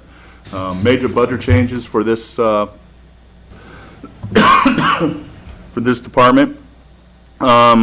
Contract services, just a little bit, about $12,000, $11,000. And really, that reflects the need for some of the consultants who need to provide us that specialized advice and engineering for these treatment plant operations, and also a slight increase in our lab fees. So we do send an awful lot of, while we do have a lab in-house, we also utilize outside lab, and those fees have increased a little bit. So that's what the budget changes mainly reflect in Fund 62. Hey, Joe, a question from the Vice Mayor? Sure. So, and this may be a Joe question, or maybe it's a Kathleen question. In looking at line item 4210, contract services, I see we've got $123,500 in the proposed budget, but when we go to the detail schedule, it only adds up to $106,000. What's the 17.5? So you're in 4210. Oh, yeah. Department 4515, count 4210. I mean, did I just find you guys $17,500? Repeat the question. So if you look at the line You know what's item, not in there? The rate study. wasn't that in the other department? Percentage of Oh, rate right, study. you're right, it was the other. No, he just mentioned it in the prior department. I'm not sure where that. It's split between collections and operations. It should be 7,500 in each. So then you're only chasing Right. 10,000. Right. And I don't know what that is without going back to. Okay. Well, just something to follow up on. Yes, we will. Okay. We will. So what was the line item number? I just want 4210, contract services. It shows 123 is the total in the budget, but of the breakout information, it's just only 106. I just want to make a note to make sure that we Right. document that when we're Yes. approving this section. Okay? And Yeah, we- I will also say that mosquito abatement is gone down considerably because we're not using the county abatement, I believe.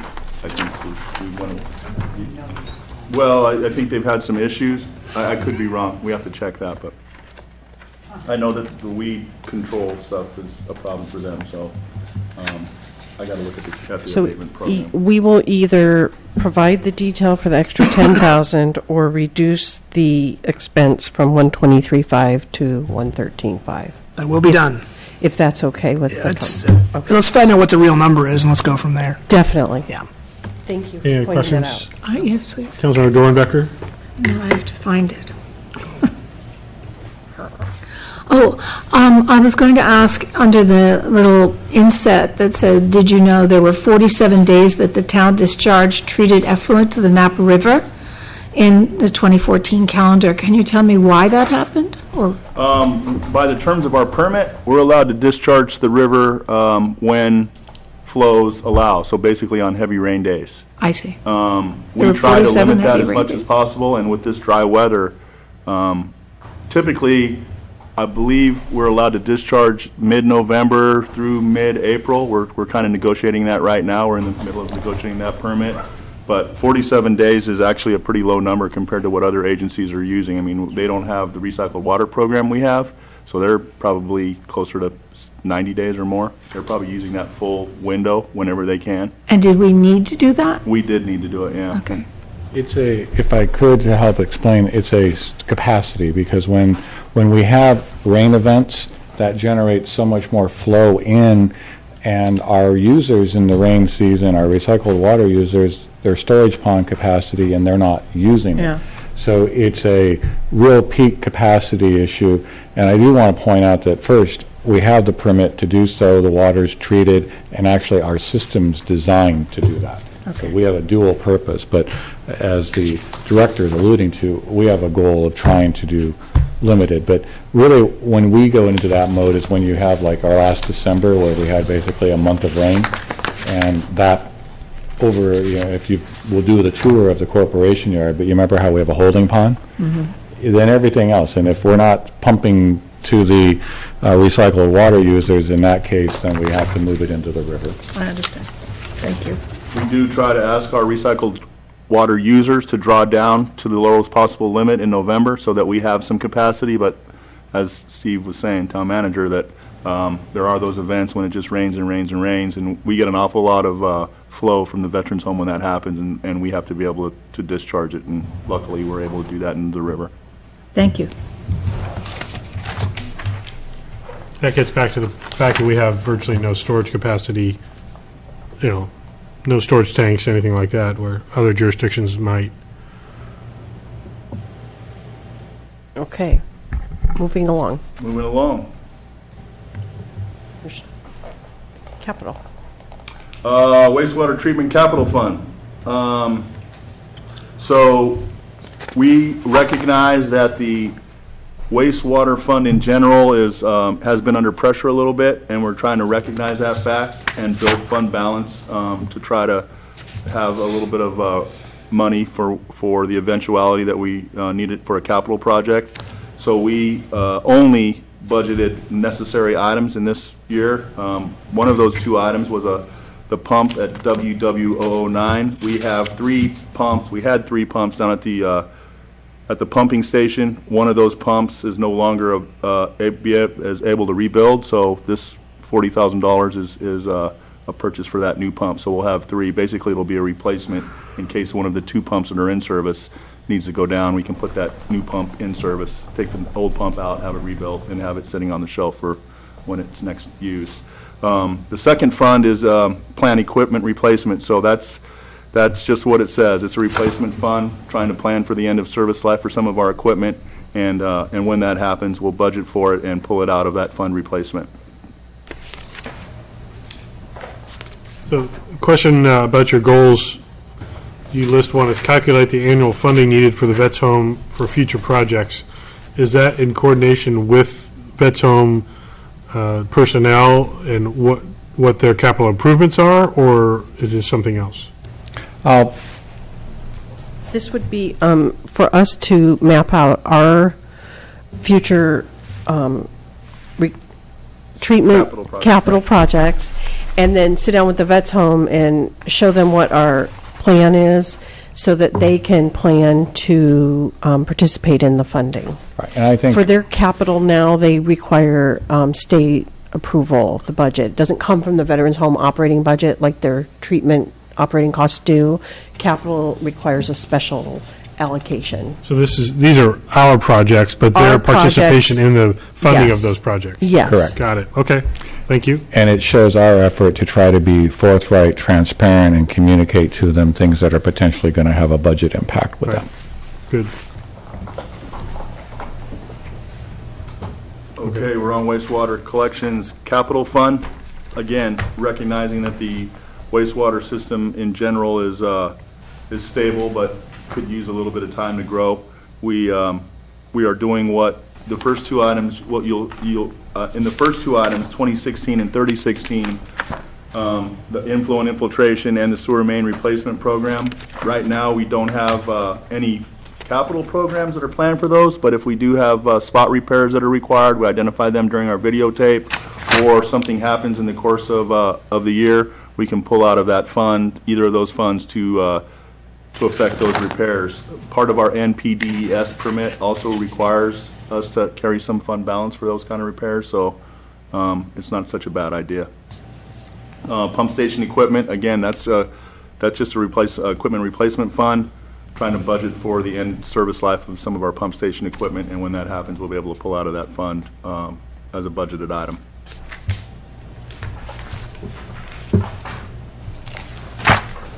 Hearing no questions. Sewer connection impact fee fund. Hold it. Was there, Councilmember Mueller, a question? I'm sorry. Is there any way we can evaluate the cost effectiveness and with this methane capture now that it's been running for well over a year? Just curious. Sure. I mean- can imagine that we can find out. I mean, I don't want to surprise your work, but now that we're capturing all that and feeding it back into The feedback that I've been is that it's a successful project. So we'll see what, without spending a ton of, but let's see what we can. Yeah. But I think that is something, you're right, this council invested some money through a program in partnership with PG&E, and I do think, and we've had, the same way some of our other programs, like the LED ESCO conversions and some things we've done, they have, what I will say is they have paid for their loan back and saved us money. So we do have some stuff, but I think we could do a highlight.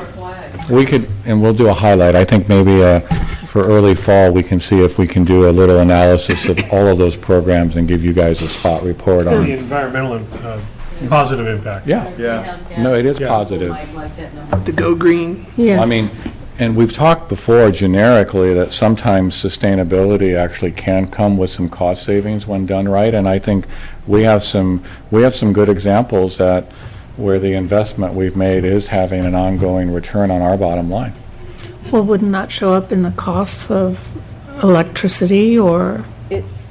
There is a slight savings in the cost of the treatment utilities, but I do note, and I don't have the information off the top of my head, we are still repaying the PG&E loan. But But yes, but following that same theme, once that loan is paid off, that delta for the savings continues, and that's the key thing right now is we are paying for that, we're paying for that improvement with the savings, and we will capture all of that savings going forward. Yeah, then the requirements change and we have to chase the new target. Yeah, no good deed goes unpunished.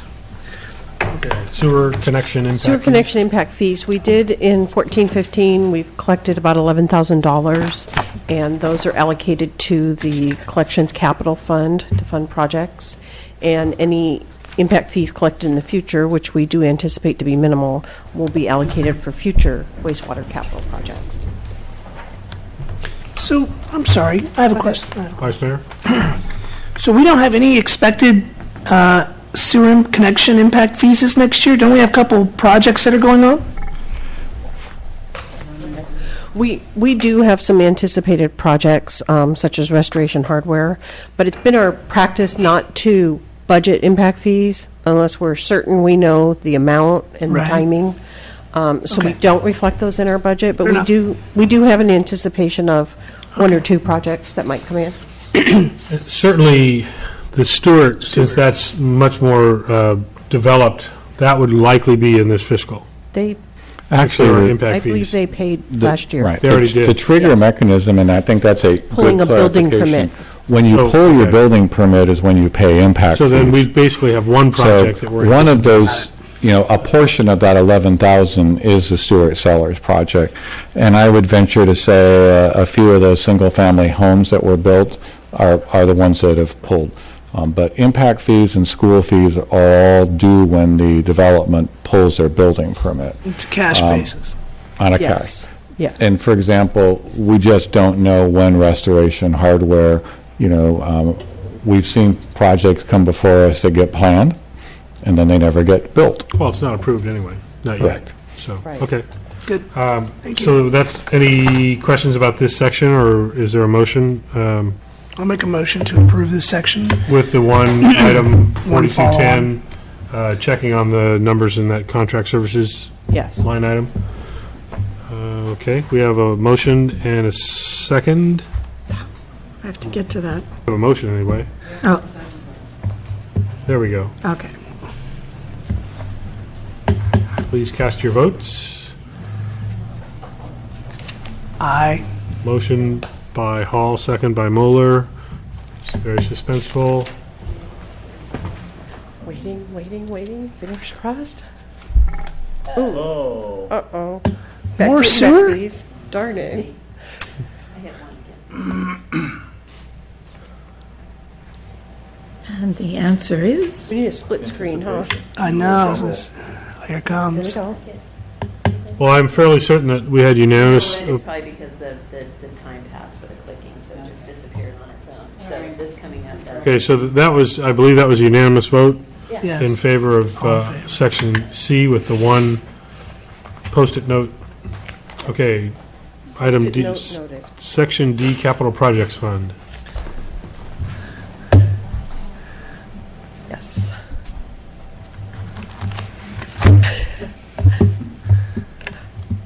I just know the town clerk, you were proposing that we go through this process. and good. Now you're the hardest worker of the whole thing, so. So James says that there's a piece of equipment that can make this switch seamless, so we don't see this delay. Is that in your town budget? clerk budget? I can find it. She could take it out of the public works. Okay, We may need to amend the budget on Sensen. I just found you 10 grand. Just cancel something else. maybe. Capital projects. Yes, capital project summary. So overview of our proposed capital projects for 2015-16. We're proposing 38 projects and programs totaling $5.613 million. Funding comes from various sources, including, and most importantly, the general fund. We also have a little bit of impact fees, like we talked about. That's not a huge amount.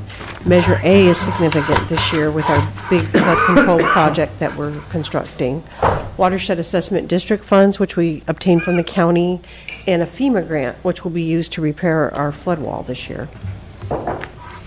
I love this slide. So this shows the contribution of the general fund to the capital projects fund over the last 5 years. And you can see it totals up to $6.49 million.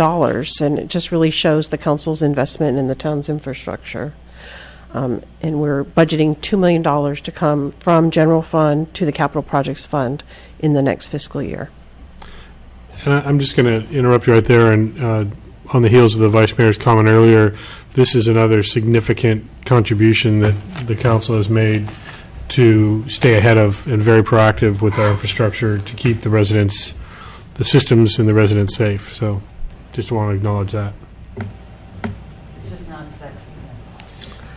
Doesn't make great headlines, but it makes great, Telling them. it makes great municipal service delivery. Right. Yes. And with that, I'm going to turn it over to Joe to highlight the projects. All right, so here we go. So most of these, we have reviewed on a couple of different occasions. So I'll go over some of the more notable ones and some of the ones whose costs we have refined a bit. The first one on the list is Civic Facilities Corporation Yard renovation. So we actually had an architect come in, give us a nice set of drawings. Turns out that our number was a little bit low. We've increased this price. The original budgeted amount was $115,000. We're asking for $215,000. Mostly due to the ADA requirements for some of the bathroom facilities, and just the basics of that building and how old it is. So it'll be a new ADA compliant building with some meeting space and an office for the manager out there, which he currently doesn't have. And some additional upgrades. Both the bottom two items, CF 2015 and CF 4015, are replacement fund items. So they're not budgeted for a specific item at this time. However, we'd like to continue to build fund balance. We do have infrastructure that's going to wear out. When it reaches the end of its service life, these two funds will be available for that, and we'll program those items when the time comes. Before you go on, I just wanted to highlight the Corp Yard renovation. I'm guessing the vast majority of our residents have never been to the Corp Yard, or only possibly to get sand for sandbags or Maybe something. to drop off some of their household waste or something. Right, but it's not a luxurious facility, so to be investing in renovations, I know not only could I speak fairly confidently that they're overdue, but they're necessary and really appropriate. I'm sure that it's, like I said, it's a facility that you deliver service, but isn't delivering a whole lot of luxury.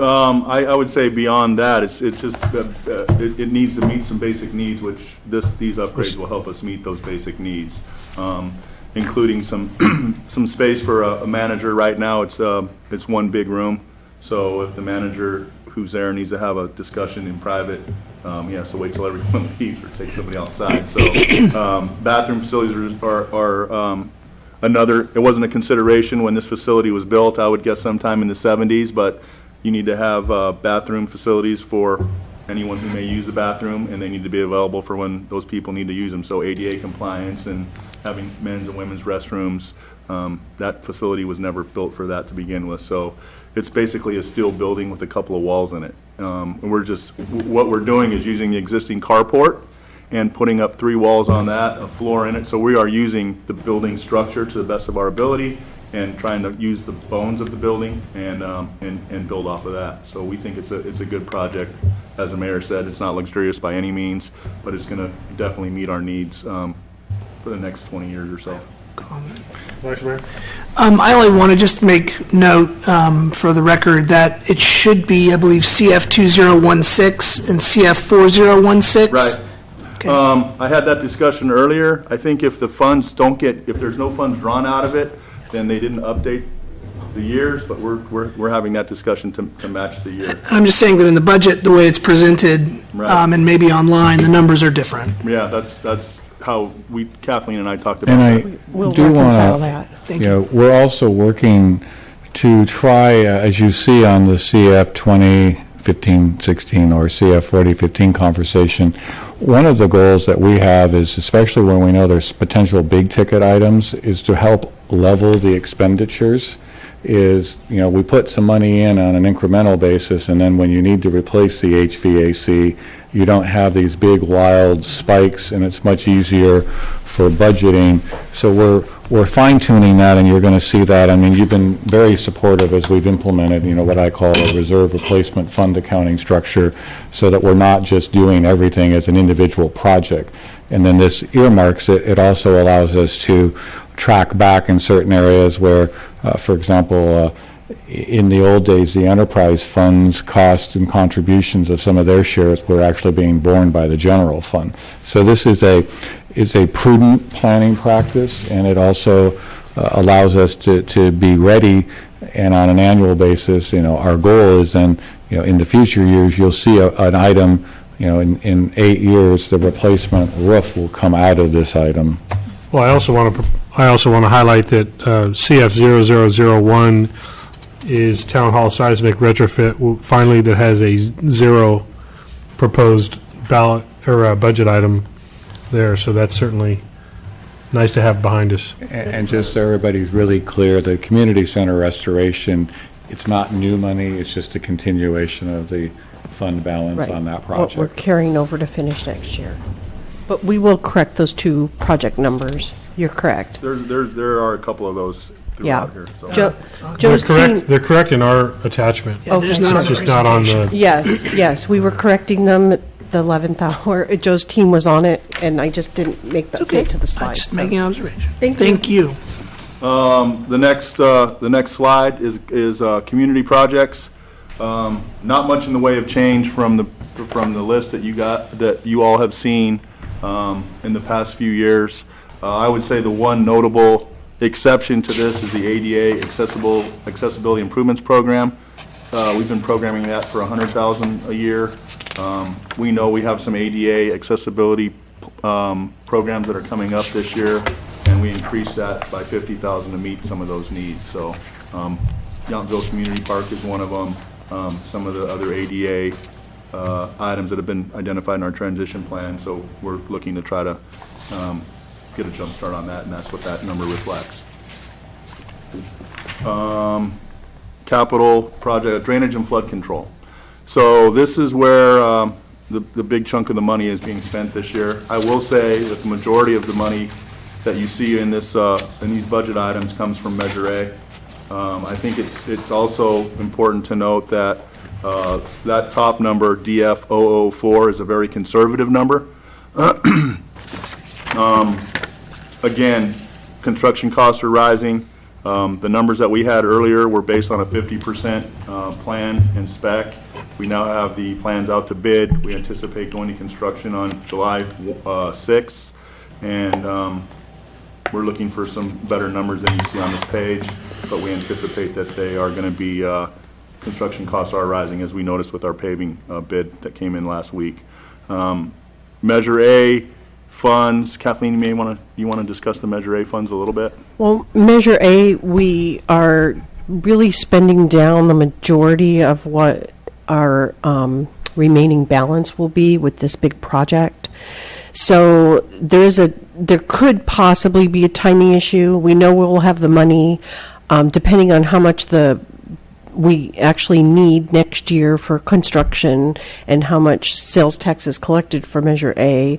We'll claim everything that we can claim to pay, and then we may have to claim the balance of it the following fiscal year. So we may have some money out of pocket that we're waiting for Measure A funds in the next year, just depending on this budget and collections. I have a question. Vice Mayor? Do you know what you estimate or what the value of that difference might be? So effectively, what you're saying, if I interpret it correctly, is that the town would be advancing funds in expectation that they would have receivable paid back through Measure A funds in 2016-17. That's correct. And what would that number I don't think the amount would be more than 300 to 350. And that would be if the worst-case scenario happened, like we expended the full budget and the conservative projections that the county does for Measure A came to fruition. And the mechanics of that, how would that work? Just like you said, we would book a receivable, we would claim everything that was available and then book a receivable for the difference and claim it for the next fiscal year when the county had the money available. We don't feel there's any risk. Well, I mean, we won't, that's why we're making a footnote. We have 2 more years yet on, if I'm correct. 2018 is So- sunset. 18 is the sunset. We on average, Kathleen, earn about $350 a year? So that's why, I mean, we don't feel that there's a great risk. It's really more of a cash flow timing issue.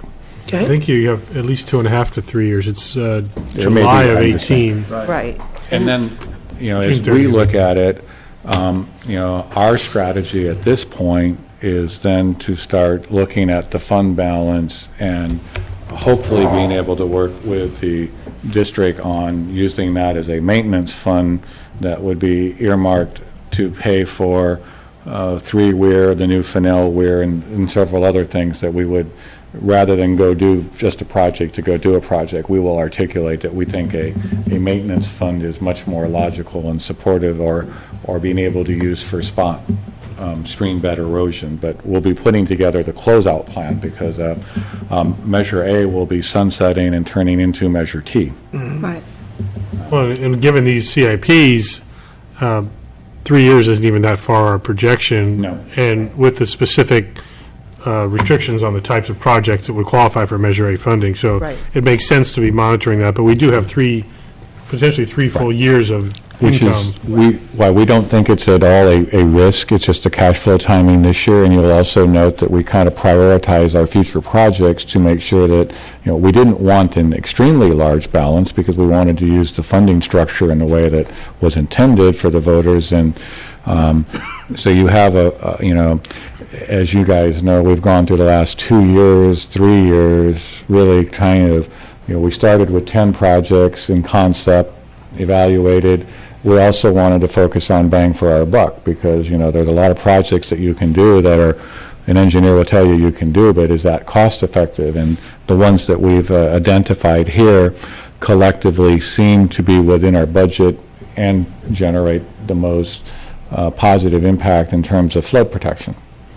Thank you. I think in a couple more years, it's going to be interesting to see as people are realizing, other municipalities are realizing what fund balance they do have that they're carrying over and the projected loss of that revenue, because I'm sure that at least the county is going to get it back, if not the Yeah. state. And so, to have a better plan than last minute figuring out what projects to try to, fast track. Yeah, we think we're well positioned. Yeah, good. And we'll have a nice fund balance to, as the town manager said, maintain some of the infrastructure that we're building and comply with the new regulatory environment that seems to be kind of getting even more strict and restrictive. So we like where we're positioned right now based on the projections. But also having some Measure A available for flood wall repair from the Exactly. earthquake, too, is also important. Right. So- Actually, that DF 0014, flood wall earthquake repair, so that's a FEMA grant. That's not. That's no Measure A? No measure. Correct. If you remember, you authorized us and staff went and we've actually been successful with an analysis. So we would have something, our financial skin would be about 6.75%. So we are well-positioned to not have our Measure A fund have to pay for that and That's great. also receive the federal reimbursement on that. Yeah, it's a good leveraging of our. Of course, the federal reimbursement is the part that's a little scary. We don't know when that's going to happen. Actually, we have the approval and the authorization. That's Right. amazing. Yeah, we were quite surprised and delighted to get that notice. So that's going to be going, if you approve, it's going to be going out to make bids in the beginning of the year. I know down at the Napa Expo, we received 10 cents on the dollar as the initial FEMA response to the several $100,000 in damages, so we're better off here. That's Right. good. Yes. Moving on to the next slide, Parks and Recreation. So this is a 2-slide series. Most notable on this slide is the Yountville Community Park improvements that we discussed I believe, the last town council meeting. So that number did increase a little bit. We discussed that, and that number reflects that discussion. It's going to be a nice addition to the community. It's going to include the ADA upgrades. It's just going to be a real nice finish for that park. It's going to remove some of the trees that are dying and replace them with trees that are much easier to maintain and a little friendlier to our infrastructure. So we're looking forward to that project. Next slide. Oak Circle Community Park, that's a new one that's on the list. So we do have a parking CIP that is in addition to this. The parking CIP is going to, it looks like about 11 spots are going to be taken off the street and actually be accommodated on off-street parking at Oak Circle and Heather. There's actually quite a list of projects that are going to go on around that little area, one of which has been in development for a couple of years now, funded by a grant, I believe, from the federal government, the pedestrian bridge over Hopper Creek. Actually, no, that's an internal program. There's no, we may apply, that's been the town's path plan indicated that, a continuation of the Hopper Creek path. So Right. that's in our priority. We have conditioned private development ad hoc. So the concept of extending the walkway along Hopper Creek is part of your adopted plan system. And a pedestrian bridge is eventually going to cross Hopper Creek into the ad hoc property, transition with the path behind that property, behind West America, and join up with the path at Mission behind the Yountville Hotel. So this Oak Circle Community Park will provide that infrastructure that we need to hook that bridge and path up and complete that trail system. We're actually going to the PRAC this evening with 2 conceptual drawings for that park, and then we'll bring them forward to you with your approval later in this before the end of this fiscal year or early next fiscal year to have a look and get your feedback on that. The other park programs that you see are mostly replacement fund programs. Nothing at this point designated for replacement. However, if something in one of these areas does fail or needs repair, we will pull it out of these funds and program it under the CIP. I will say that PK 6016, which was 6015 this year, we used some of that money to repair the wading pool. So what we did was we resurfaced the wading pool, put some new tile, repaired the coping, had the water feature remodeled. We had some feedback from some of our customers and from the park staff that it was scraping up the feet of some of the little people that were using it. And so we decided it was a good time to pull some money out of the replacement fund and get it resurfaced before it scraped up a few more feet. So that's done and ready to go. Waiting for next week the pool opens. Next slide, streets and transportation. 2 things on this slide that are probably we should note. The first one, ST006, the Hopper Creek Bridge Barrier Rail. That's actually 3 bridges that cross Hopper Creek. So it's at Washington, at Jefferson, and here on Yount. And it's similar to what we saw on Fennell a couple of years back, where they had to kind of make those new barrier rails meet the most current. What's that?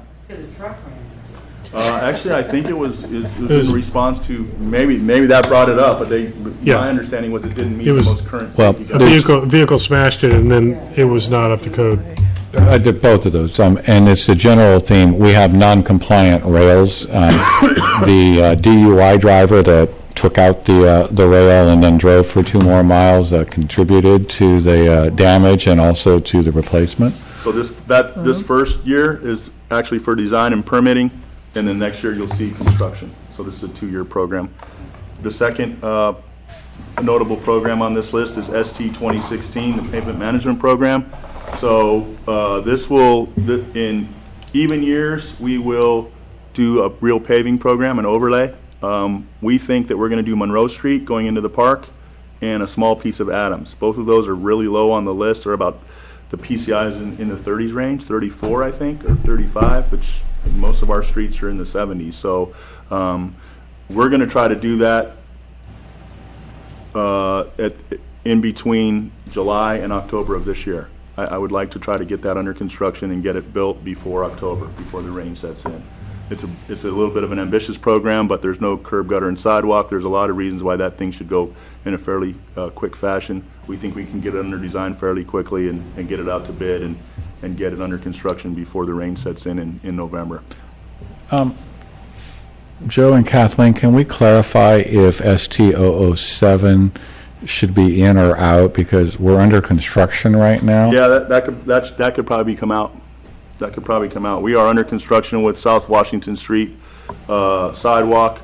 I think the other item, the used bucket truck, we do not have a bucket truck now. We have, to access our street lights, we either call a electrician who has a bucket truck, or we wait for PG&E to come and fix their own lights. The same thing with the banners. We hire a consultant, or we kind of try to borrow one from Vets Home or some other source. I've been talking with the city of Napa. They're about to take delivery on a new bucket truck. So I've worked out a little deal with them, and we think we're going to get a bucket truck that's been pretty well maintained, has fairly low miles, somewhere around the 40,000 mile range. And we're hoping to take delivery on that before the end of this fiscal year or early next fiscal year. We think it's going to come in substantially below that $30,000 range, but that was the number that I thought I could buy one on the open market. I didn't realize that City of Napa had one at that time, and now we found out that they're about to take delivery, so we're hopeful that we're going to take possession. This also continues part of a theme that we've introduced a couple of years ago, where because of the nature of how we use some of our equipment, if you may recall, a few years back, we purchased a used skid steer and a few other things.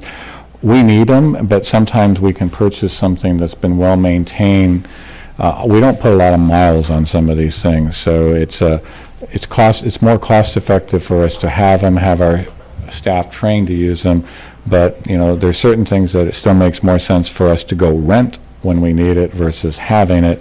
But we realize that when it comes to things like banner change out, some of those other discretionary things that we really like that kind of go on a timing that is more us, we're struggling a little, and this is inappropriate. Because I'll also tell you there's another thing I don't want to see, which is what we have had, is our guys that climb up and down a ladder braced up against the pole or the street light, and that's just a occupational injury waiting. So we either need to completely outsource all of it and pay the cost of it, or provide the right safety equipment, and this is really in that. But we also think it's going to be a very flexible tool, because it will have multiple uses in terms of when we do need to get in and do a variety of things. I think we've successfully sold this one line item. I did have one question, Mayor. See? Maybe not. Not about this. He didn't push the button. So, yes, sorry, you guys have included in the paper schedules here, ST0004, Surveys and Monument Book, which is not included, the slurry Yes, seal. that's in gas tax, which we will get to directly after this. ST004, ST3016, and ST6016 are Okay. gas tax So it funds. didn't foot out, that's fine. And some of the other CIP is in future years. Right. So it's Well, not listed. this was a number that didn't foot to their schedule, whereas everything else did.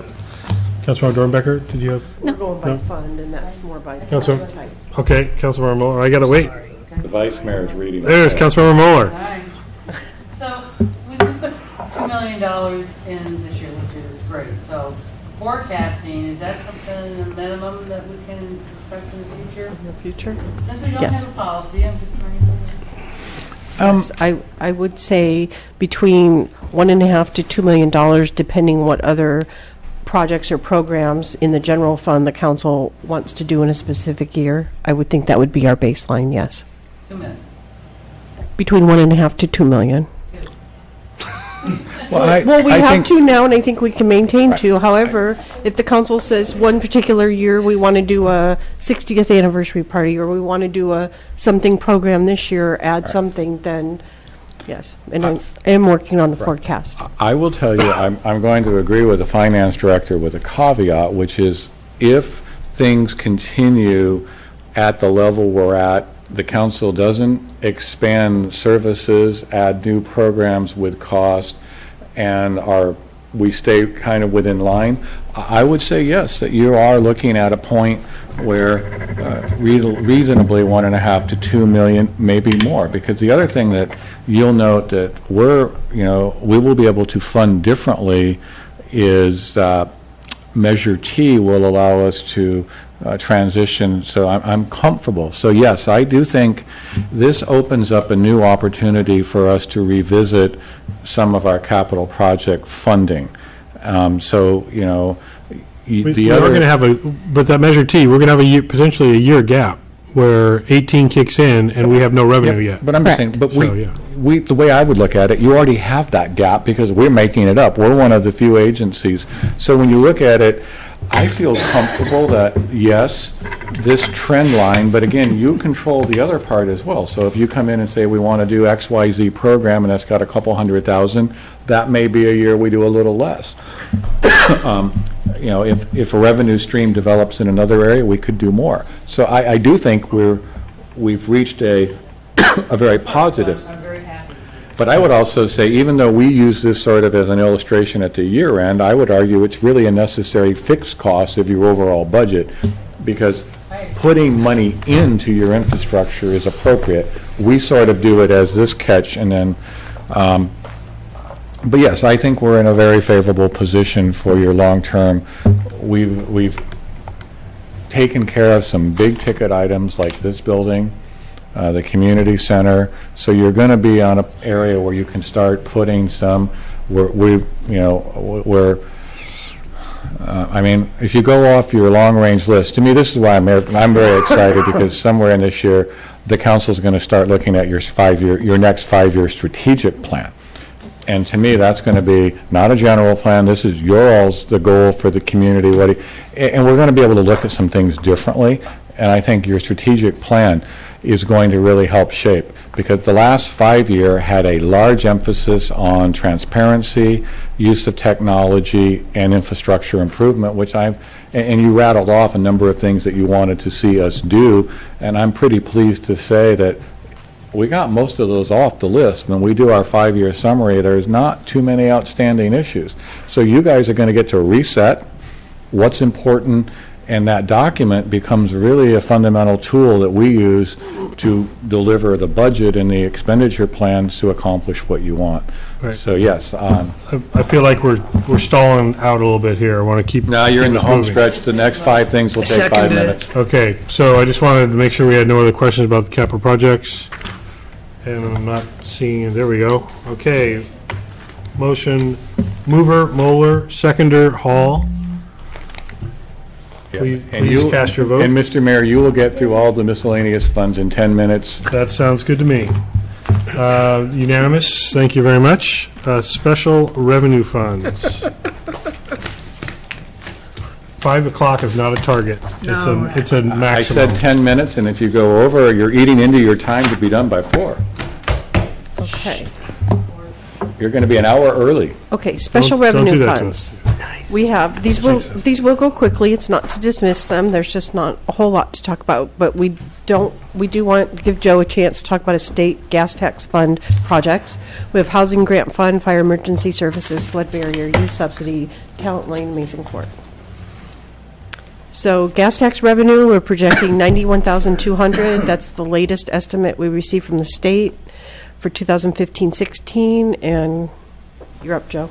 Okay, so with the small amount of gas tax money that we are getting this year, we are going to continue our Surveys and Monuments book, which is an ongoing program to help keep track and update our survey monuments out in town. It helps us when we're doing projects, when you got to tie into a monument.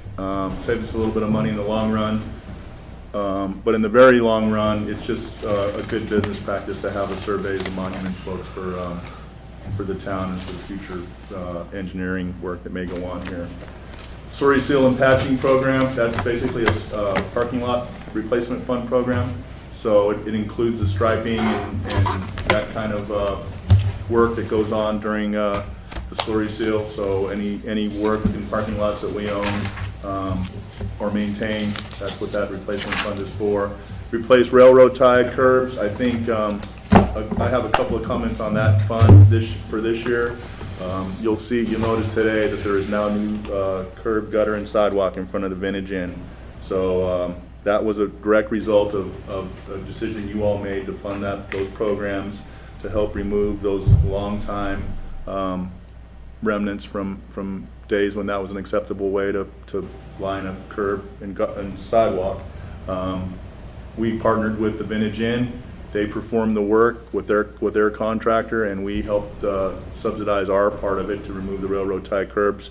I would also say that we now have a handicap ramp that crosses from Vandeleur Park onto that sidewalk, so that was also something that has been on my list since I got here. I know that I have had many requests for that, and for anyone who's walked through that park and seeing how people cross the street or don't cross the street, it's going to be a really nice addition to that part of town. So there are 2 areas yet to be completed. So there's one in Washington Park over off of, is that Forester? No. There's a couple areas where we've got landscape islands that are trimmed with railroad ties, and this year's project will be to get rid of the railroad ties and do a There's concrete 2 small curb areas. around One's those coming out of my neighborhood, landscape going from islands. Vintage into the Washington Park neighborhood, and one's coming around Stagview and in that area. So that'll eat up the gas tax money for this year, and they're all really great programs. Are we reviewing the necessity of those 2, what do you just call them? The middle of the street? Islands? Islands? Well, they do act as traffic calming, for sure. I mean, it's pretty wide right there, and I thought about that, but we definitely can review it. I mean, they were put in as design standards based on the council's decision. Well, yeah, at and that trees were point in planted time. that died because there's virtually no dirt. But right or wrong, I'm just saying those are, but the concept was to replace the existing railroad ties, so. I thought about that in my neighborhood, because it's definitely. I would just note, consider the value of them, if there's any reason to even keep them. Sounds if like there's another something- community survey question. Absolutely. Well, good one. Because both of them are basically just a pile of rocks in the middle of the street with Right. railroad ties around. I think one of them There's a does tree. have a tree. There's a Charlie Brown tree Yeah. on the one on Landy. I mean, and I don't know if they picked the right tree, Yeah. in that, That The tree's been concept. replanted and it doesn't work, and if it does work, then the canopy goes out into the drive aisle, so it wasn't very well thought through. Anyway, I can't just speak a to little the note, council that made that decision. just a note. Absolutely. Can you tell us my neighborhood? Yeah. You just want to drive around that corner fast. No, I don't. That completes the gas tax. Okay. Thank you. Housing Grant Fund. This was a new fund that was established to account for our Cal Home program and federal home grant. It's brand new. We haven't had any participants yet, but should we get eligible homeowners that are approved by the City of Napa Housing Authority, they're managing the program, then we would make payments directly to a contractor, is my understanding, for approved project, and then seek reimbursement from the granting agency. So, yes. Question about this. If for some reason this particular program doesn't work and there's a new program that comes out, we can transfer that money. This is just a generic It fund. is. It's not specific to this program. It's specific to this program now, but it's generic enough that if a different type of home grant was available, we could account for it in this Okay. fund as well, yes. Thank you. So moving along, Fire and Emergency Services Fund, there's not a lot to say because the revenue's generated from fees on new development. We haven't had any new development pay in recently. We are able to use these funds when we do receive them to offset the cost of our fire services contract, the component that relates to the fire engine replacement. We've done that in the past when we did have a little bit of a fund balance. Only $29 to buy a fire truck? No, The last item was 17. no, but we can, it helps offset the cost. I didn't say it covers the Right. cost. And I will point out, if you go back 5 or 6 years ago, there was sizable money, and we used to draw down 16,000 a year, and we just simply have drawn it down. Right. And now the general fund is coming having in. to make up the difference. Right. And again, following the mayor's theme on free, now though people don't always equate to it, but, we do not charge for police and fire services, nor do we have a parcel tax. So all of that is general fund funded at no additional or targeted cost to the general public. Is this a required fund to maintain, or can we close it? Well, eventually we can probably close it. Eventually contingent upon, It's an assessment that was put in at a point in time, and when the council determines that the environment's not there, we can eliminate that, but it was an impact component to help Right. offset the additional cost, because, for example, we fund a aerial ladder truck, which is a very expensive piece of equipment, and I'm not having been a party to the original timing, but I'm sure at that point that was an apparatus that is much higher than the county was willing to say, and they're kind of saying, you guys need to contribute more for the station equipment. And then now we've got all that replacement is built in, so we get a service charge plus an equipment replacement charge in our fire contract. But it does look like this originated when the fire station was being constructed in '99. Probably.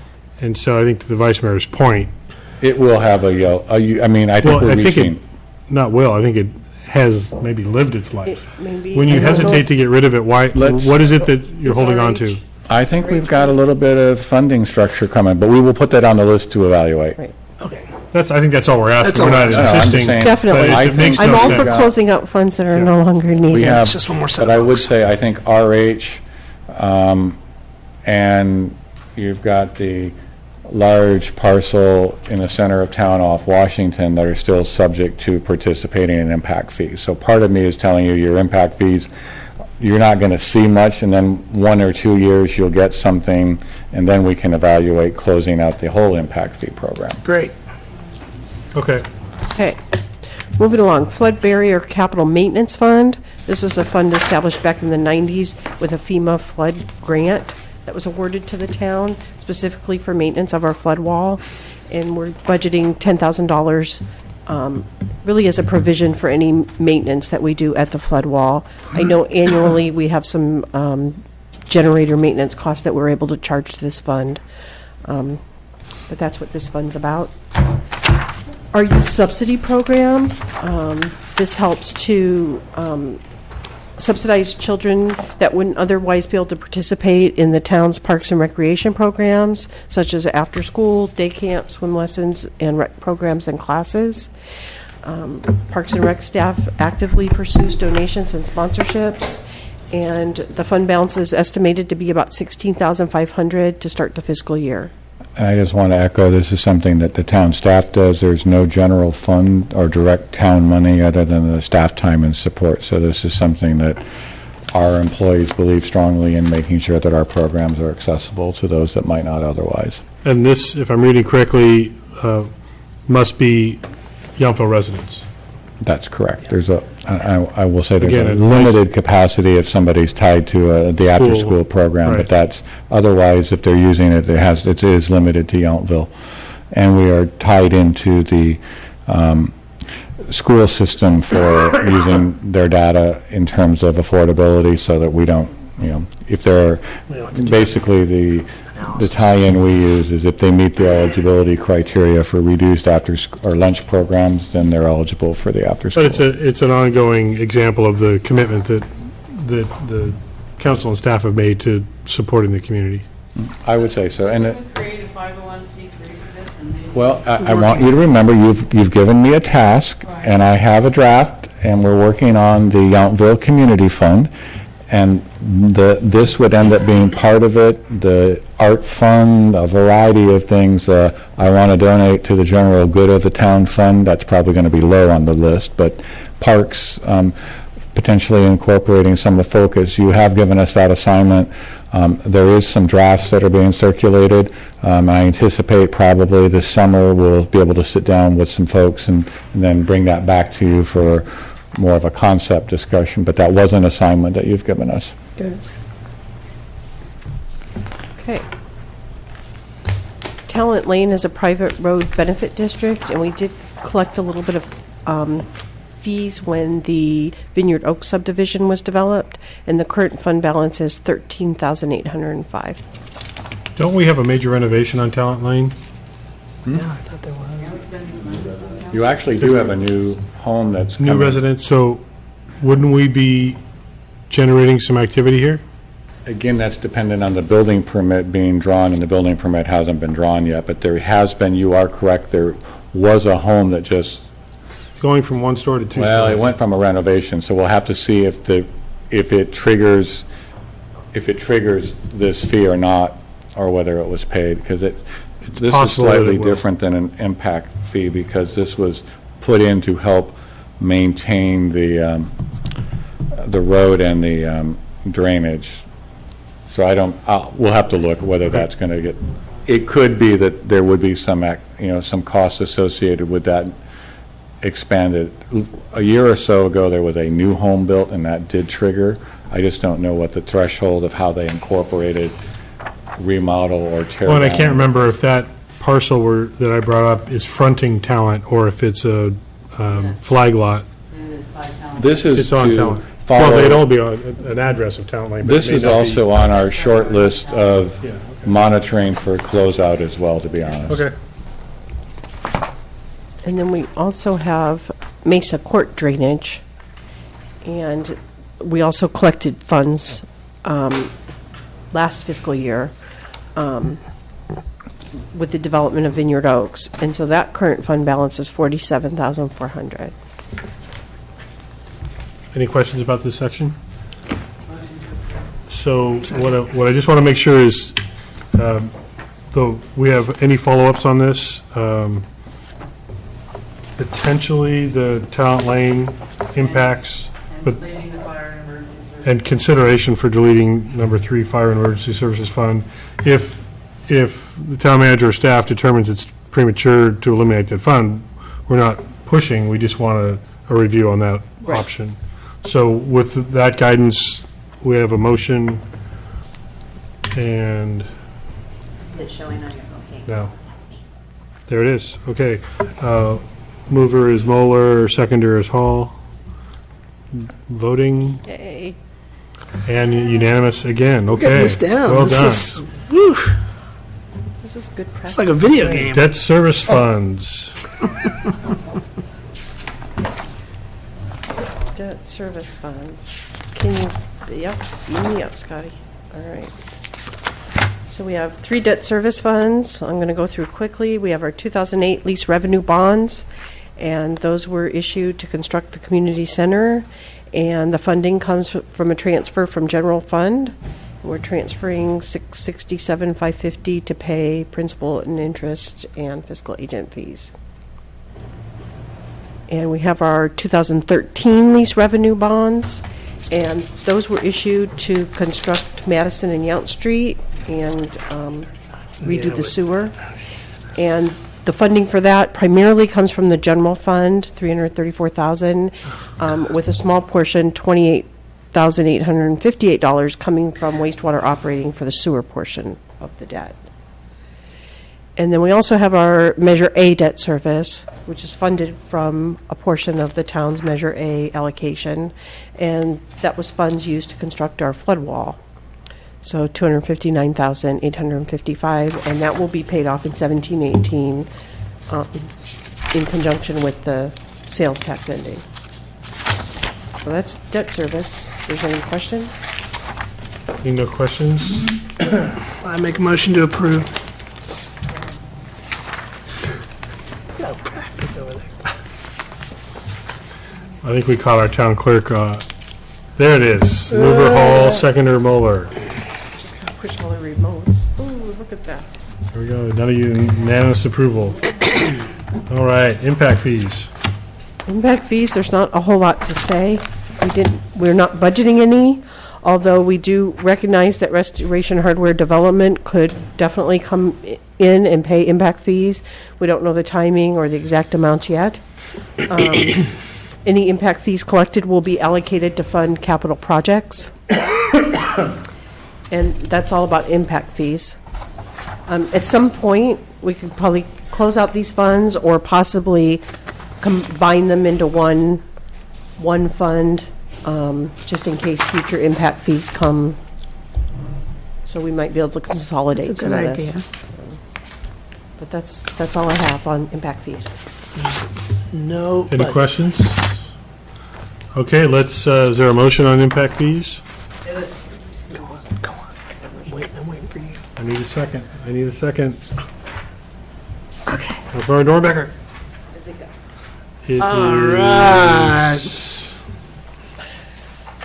Okay, mover Moeller, seconder Dornbecker. Job. Voting, please. Unanimous approval. Going back the wrong way. Agency fund. This is for the Tourism Improvement District, and this is really presented as informational only. The town acts as the fiduciary agent, but funds are managed and controlled by the local Tourism Improvement District Board, on which I know the mayor and the town manager sit and have an interest. The town does receive a 1% administrative allowance for doing the accounting and being responsible for the funds. And that's it for the TID. I'm fairly confident that the town manager commits more than 1% of his time I'm sure. in this capacity, but I do want to recognize the responsibility that he takes very seriously everywhere, but in particular, I see it very much in earnest here, so thank you to Steve for that. Because our TID, I think, is by far the most active and participatory in community development, so kudos to the whole group. I already made the motion. I was just stalling so that Councilmember Dornbecker could make that motion. Mover Dornbecker, seconder Mueller, all in favor? Opposed, abstentions? Hooray. Okay. Right. Oh, yeah. General fund summary. General fund summary, aye. Are you making us go down to the next one? Yes. Oh, that's great. I didn't. I was sitting there trying to figure out who was doing that. I'm I like, have to timestamp it to actually. that's get good. everybody. Okay. Okay, so based on our last budget workshop, we did make a few changes.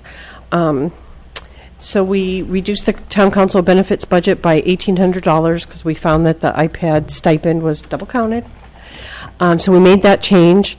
We also increased the planning and building contract services by $110,000 per council request, and that was for the general plan update. So that brings that budget up to a total of $610,000.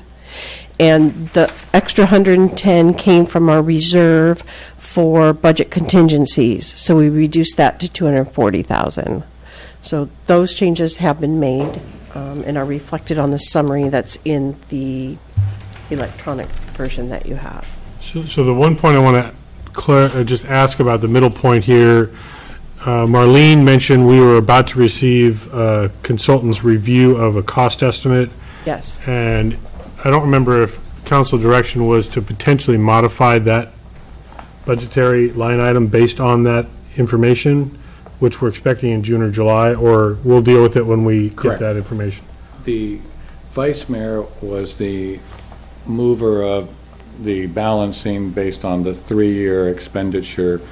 The Marlene pointed out that we're doing a preliminary analysis that's going to help us do the analysis of which way we go.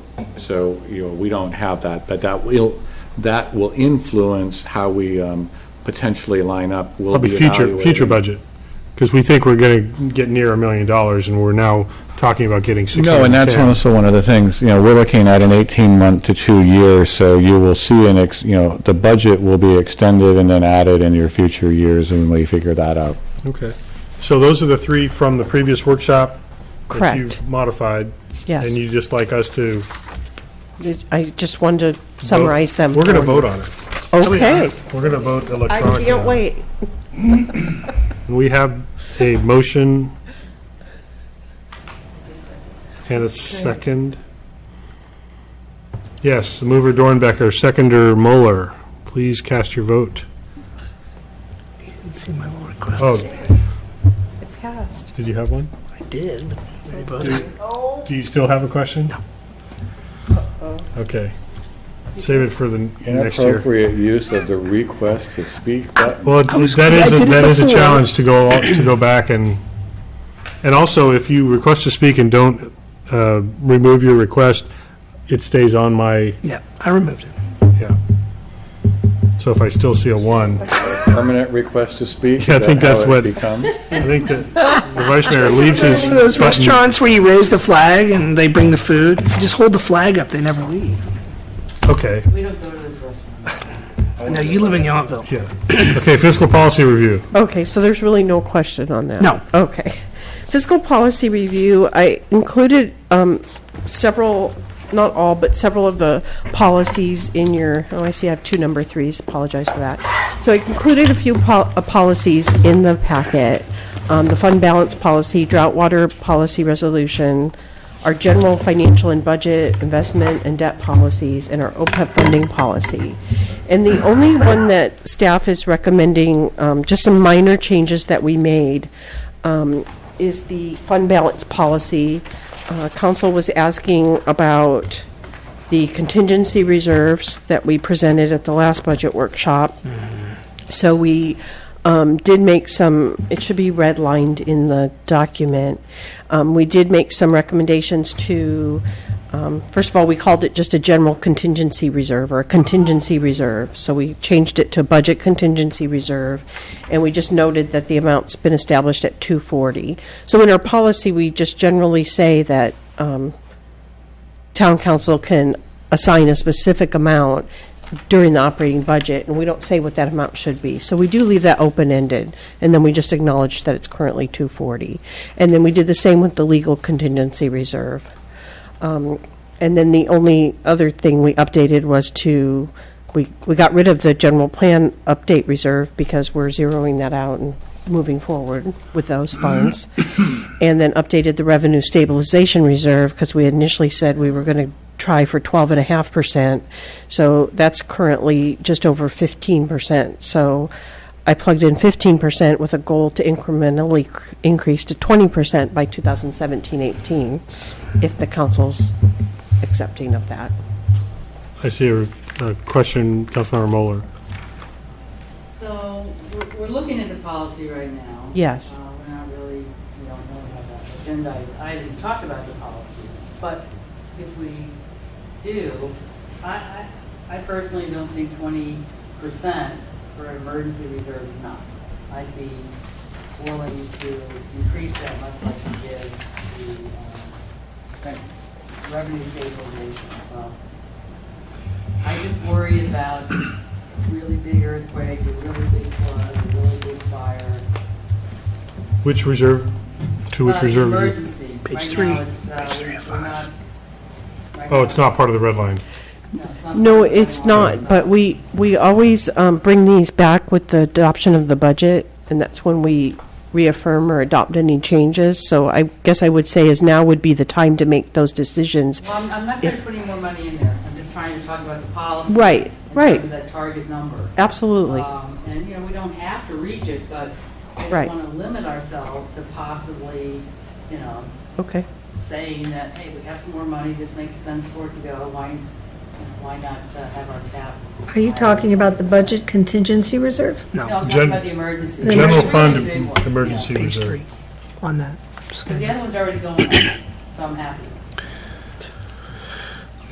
But I'd like to see, that one. For me, it's almost budget semantics. We have flexibility, not in this emergency reserve fund, to invest if there is such an emergency.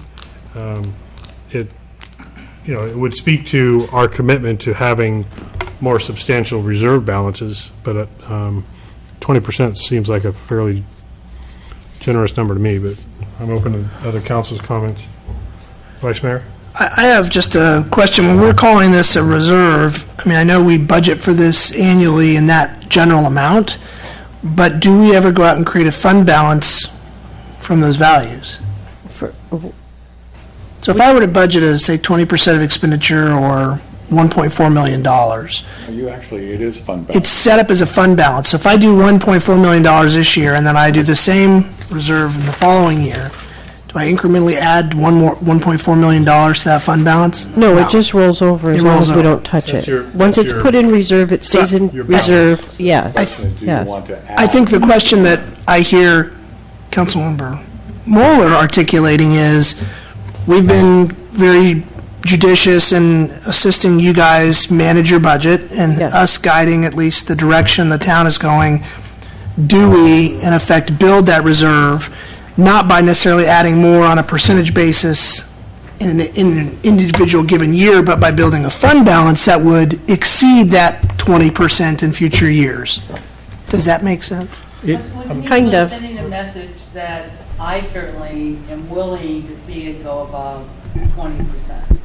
And whether the language gets changed, or you just get a message, or, we deal with it, you know that we are or aren't open. Well, I think as we move forward from a policy discussion, when you look at where do you want to put or build into your budgeting base, when you talk about your 2 million plus or minus that's going to capital infrastructure, if you want to put 100, 200,000 more a year, or if you may want to kind of approach this in a similar way to how we initially started our OPEB funding. If we had unassigned fund balance at the end of the year, you all chose to put it there. And so you have some different options. I mean, it could be that you close the year out, move unassigned fund balance, and what I would say is now you're really looking at your reserve funds or your capital projects funds are your two most likely places that this would go. So maybe that's something we chew on during the course of this year, and when we bring back unassigned fund balance, we can look at that. Or it may be that you want to have a goal that we incrementally look at trying to add 100,000 or so a year on the general fund emergency reserve, because I will say, you do have the choice. This is what I'm saying. You can fund it on a dollar amount with a target and get above it. Right. If you wanted to shift 100,000 incrementally, because it's a building fund, and the good news is all of these reserve funds right now, for the most part, except for the capital replacement reserve funds that we're establishing, we're not pulling out of. Right. So we're building balance. So that's a good. Or it could be tied to a percent of TOT. Well, this is two That's your different revenue things. You've got your general fund contingency, which is tied to 20% of our expenditures. That's the Expenditure. emergency reserve. It's expenditure, The though, not revenue. Yes. The revenue stabilization fund, which would be where we go actually second, because we'd go to the budget contingency fund first in most cases. That's the one that's currently earmarked to TOT. So, I mean, it's just, and we're doing that, you won't find too many policies that are tied as strongly to TOT as ours, because it reflects our unique revenue stream and our vulnerability in terms of our concern about that. So I guess just getting back to Vice Mayor Hall's question, and I'm not sure if this is what you were asking, but just as I'm thinking it through, that for the emergency reserve, yes, the 20% is in, and when we build the budget, then I calculate what is 20% of that year's expenses and show that. So I presume that's what council will want to adopt. So that's how I approach it the last few years, since we've adopted this policy. Right. And What I was just hearing is that if the council wants to reconsider that number for next year's budget, Anytime it can be reconsidered, that's correct. I'm not sure that there's enough, are you proposing that we revisit it for this year's budget? I'm just trying to send a message that if we have extra money, I'm open to going above where we are now. Right. Yeah, and I think Nothing prohibits us from we've doing shown that unanimous interest in padding all of Yep. our reserve funds. And I think what we'll do is we'll add this to our unassigned fund balance, and then we'll also put it as a footnote for our budget parameter discussion For next year. for, February budget workshop 1 or 2 for next year, because that's actually a better opportunity for us to look at it. Okay, we have just a few more policies to review. This was the only one, I mean, the other ones are in there, just for your information. Okay. This was the only one that I really wanted to discuss, one more question. as far Okay. as recommending some changes. And if the council's okay with that. Like I said, the other ones are just for information, but staff's not recommending any changes to them at this time. Okay. Vice Mayor Hall has a comment or question? It is a question, and I know, or at least I assume, that we've confirmed with our town attorney that by setting aside a legal contingency reserve, although there's no anticipated litigation, that we're not potentially holding ourselves out to any liability. No, I think, again, you just think of this again as that first place to go, so that if something were to happen, you have it. And then if we, I look at it much like we carry a 50,000 claims reserve fund. we hope we don't have to use it. Every once in a while, we've had to tender our deductible, so to speak. So I'm hopeful and very optimistic that you're not going to touch that 250, and then next year, it'll continue to be 250 unless you want to add to it. Or if we did have to touch it, then you might look at adding the 10 or 15,000 you used to get it back to 250. I look at it as more of a conservative and prudent budgeting so that if something was to happen, because the one thing I think we would all say, we have very little legal activity as a general rule. We've had one major case, and I want to separate the two. The one major case had a big dollar amount, but the actual amount of frequency of things is relatively small. But we want, occasionally, we don't really know what's going to happen. And I think this gives us a little more breathing room without it having a big impact on your budget, because it's sitting there in case it needs to be. But the assumption will be we won't use it unless you need it.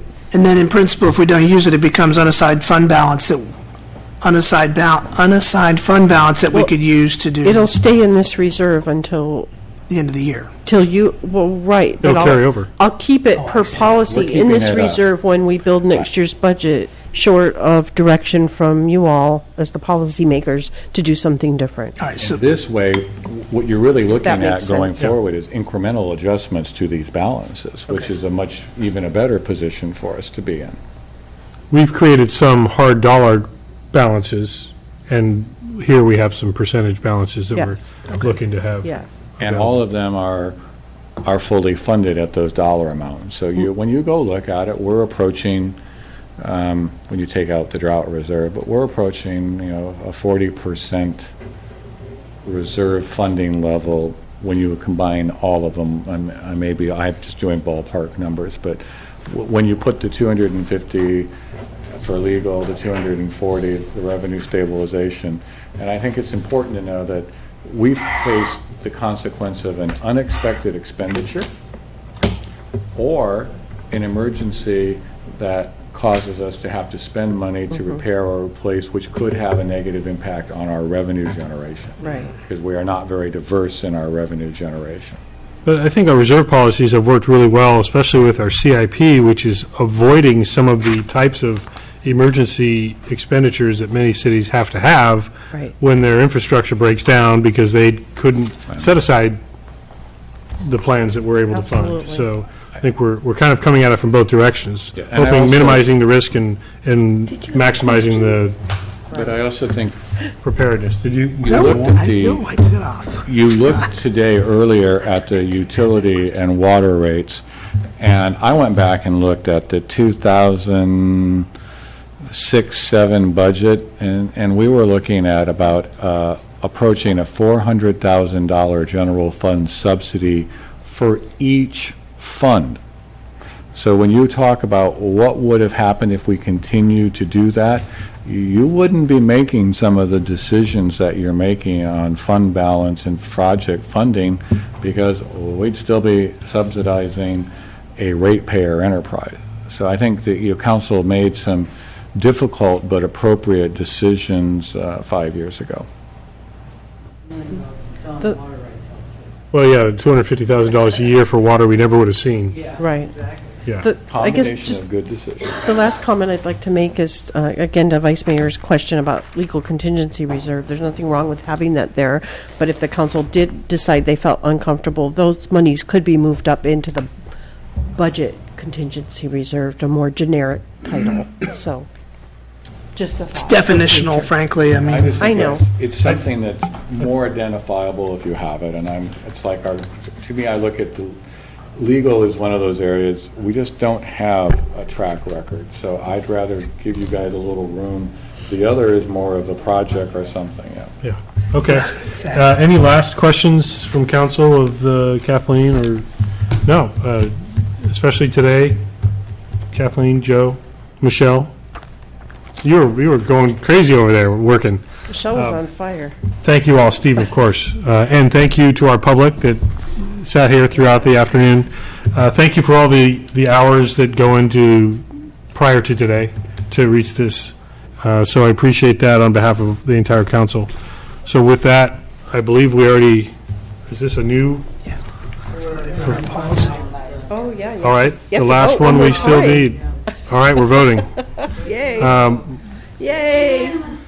I believe that was Mueller motioned, and was it Dornbecker seconded? So now we have one last vote for adjournment to our next special meeting, which is scheduled for Wednesday, May 27th. Oh, you couldn't, now, is that what we're going to now have, is races to making motions? Wednesday, May 27th, at 3 PM to conduct town council applicant interviews for the council vacancy. And our next regular council meeting, which would be held on June 2nd at 6 PM. So I see that we have a motion from Councilmember Dornbecker and a second from the Vice Mayor.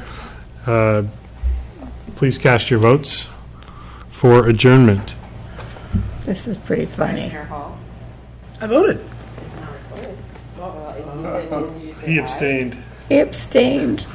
Oh, now he said yes. Sorry, I didn't see it. He's just a troublemaker. Thank you very much, everyone, and we'll be back on May 27th at 3 PM. All right, thank you.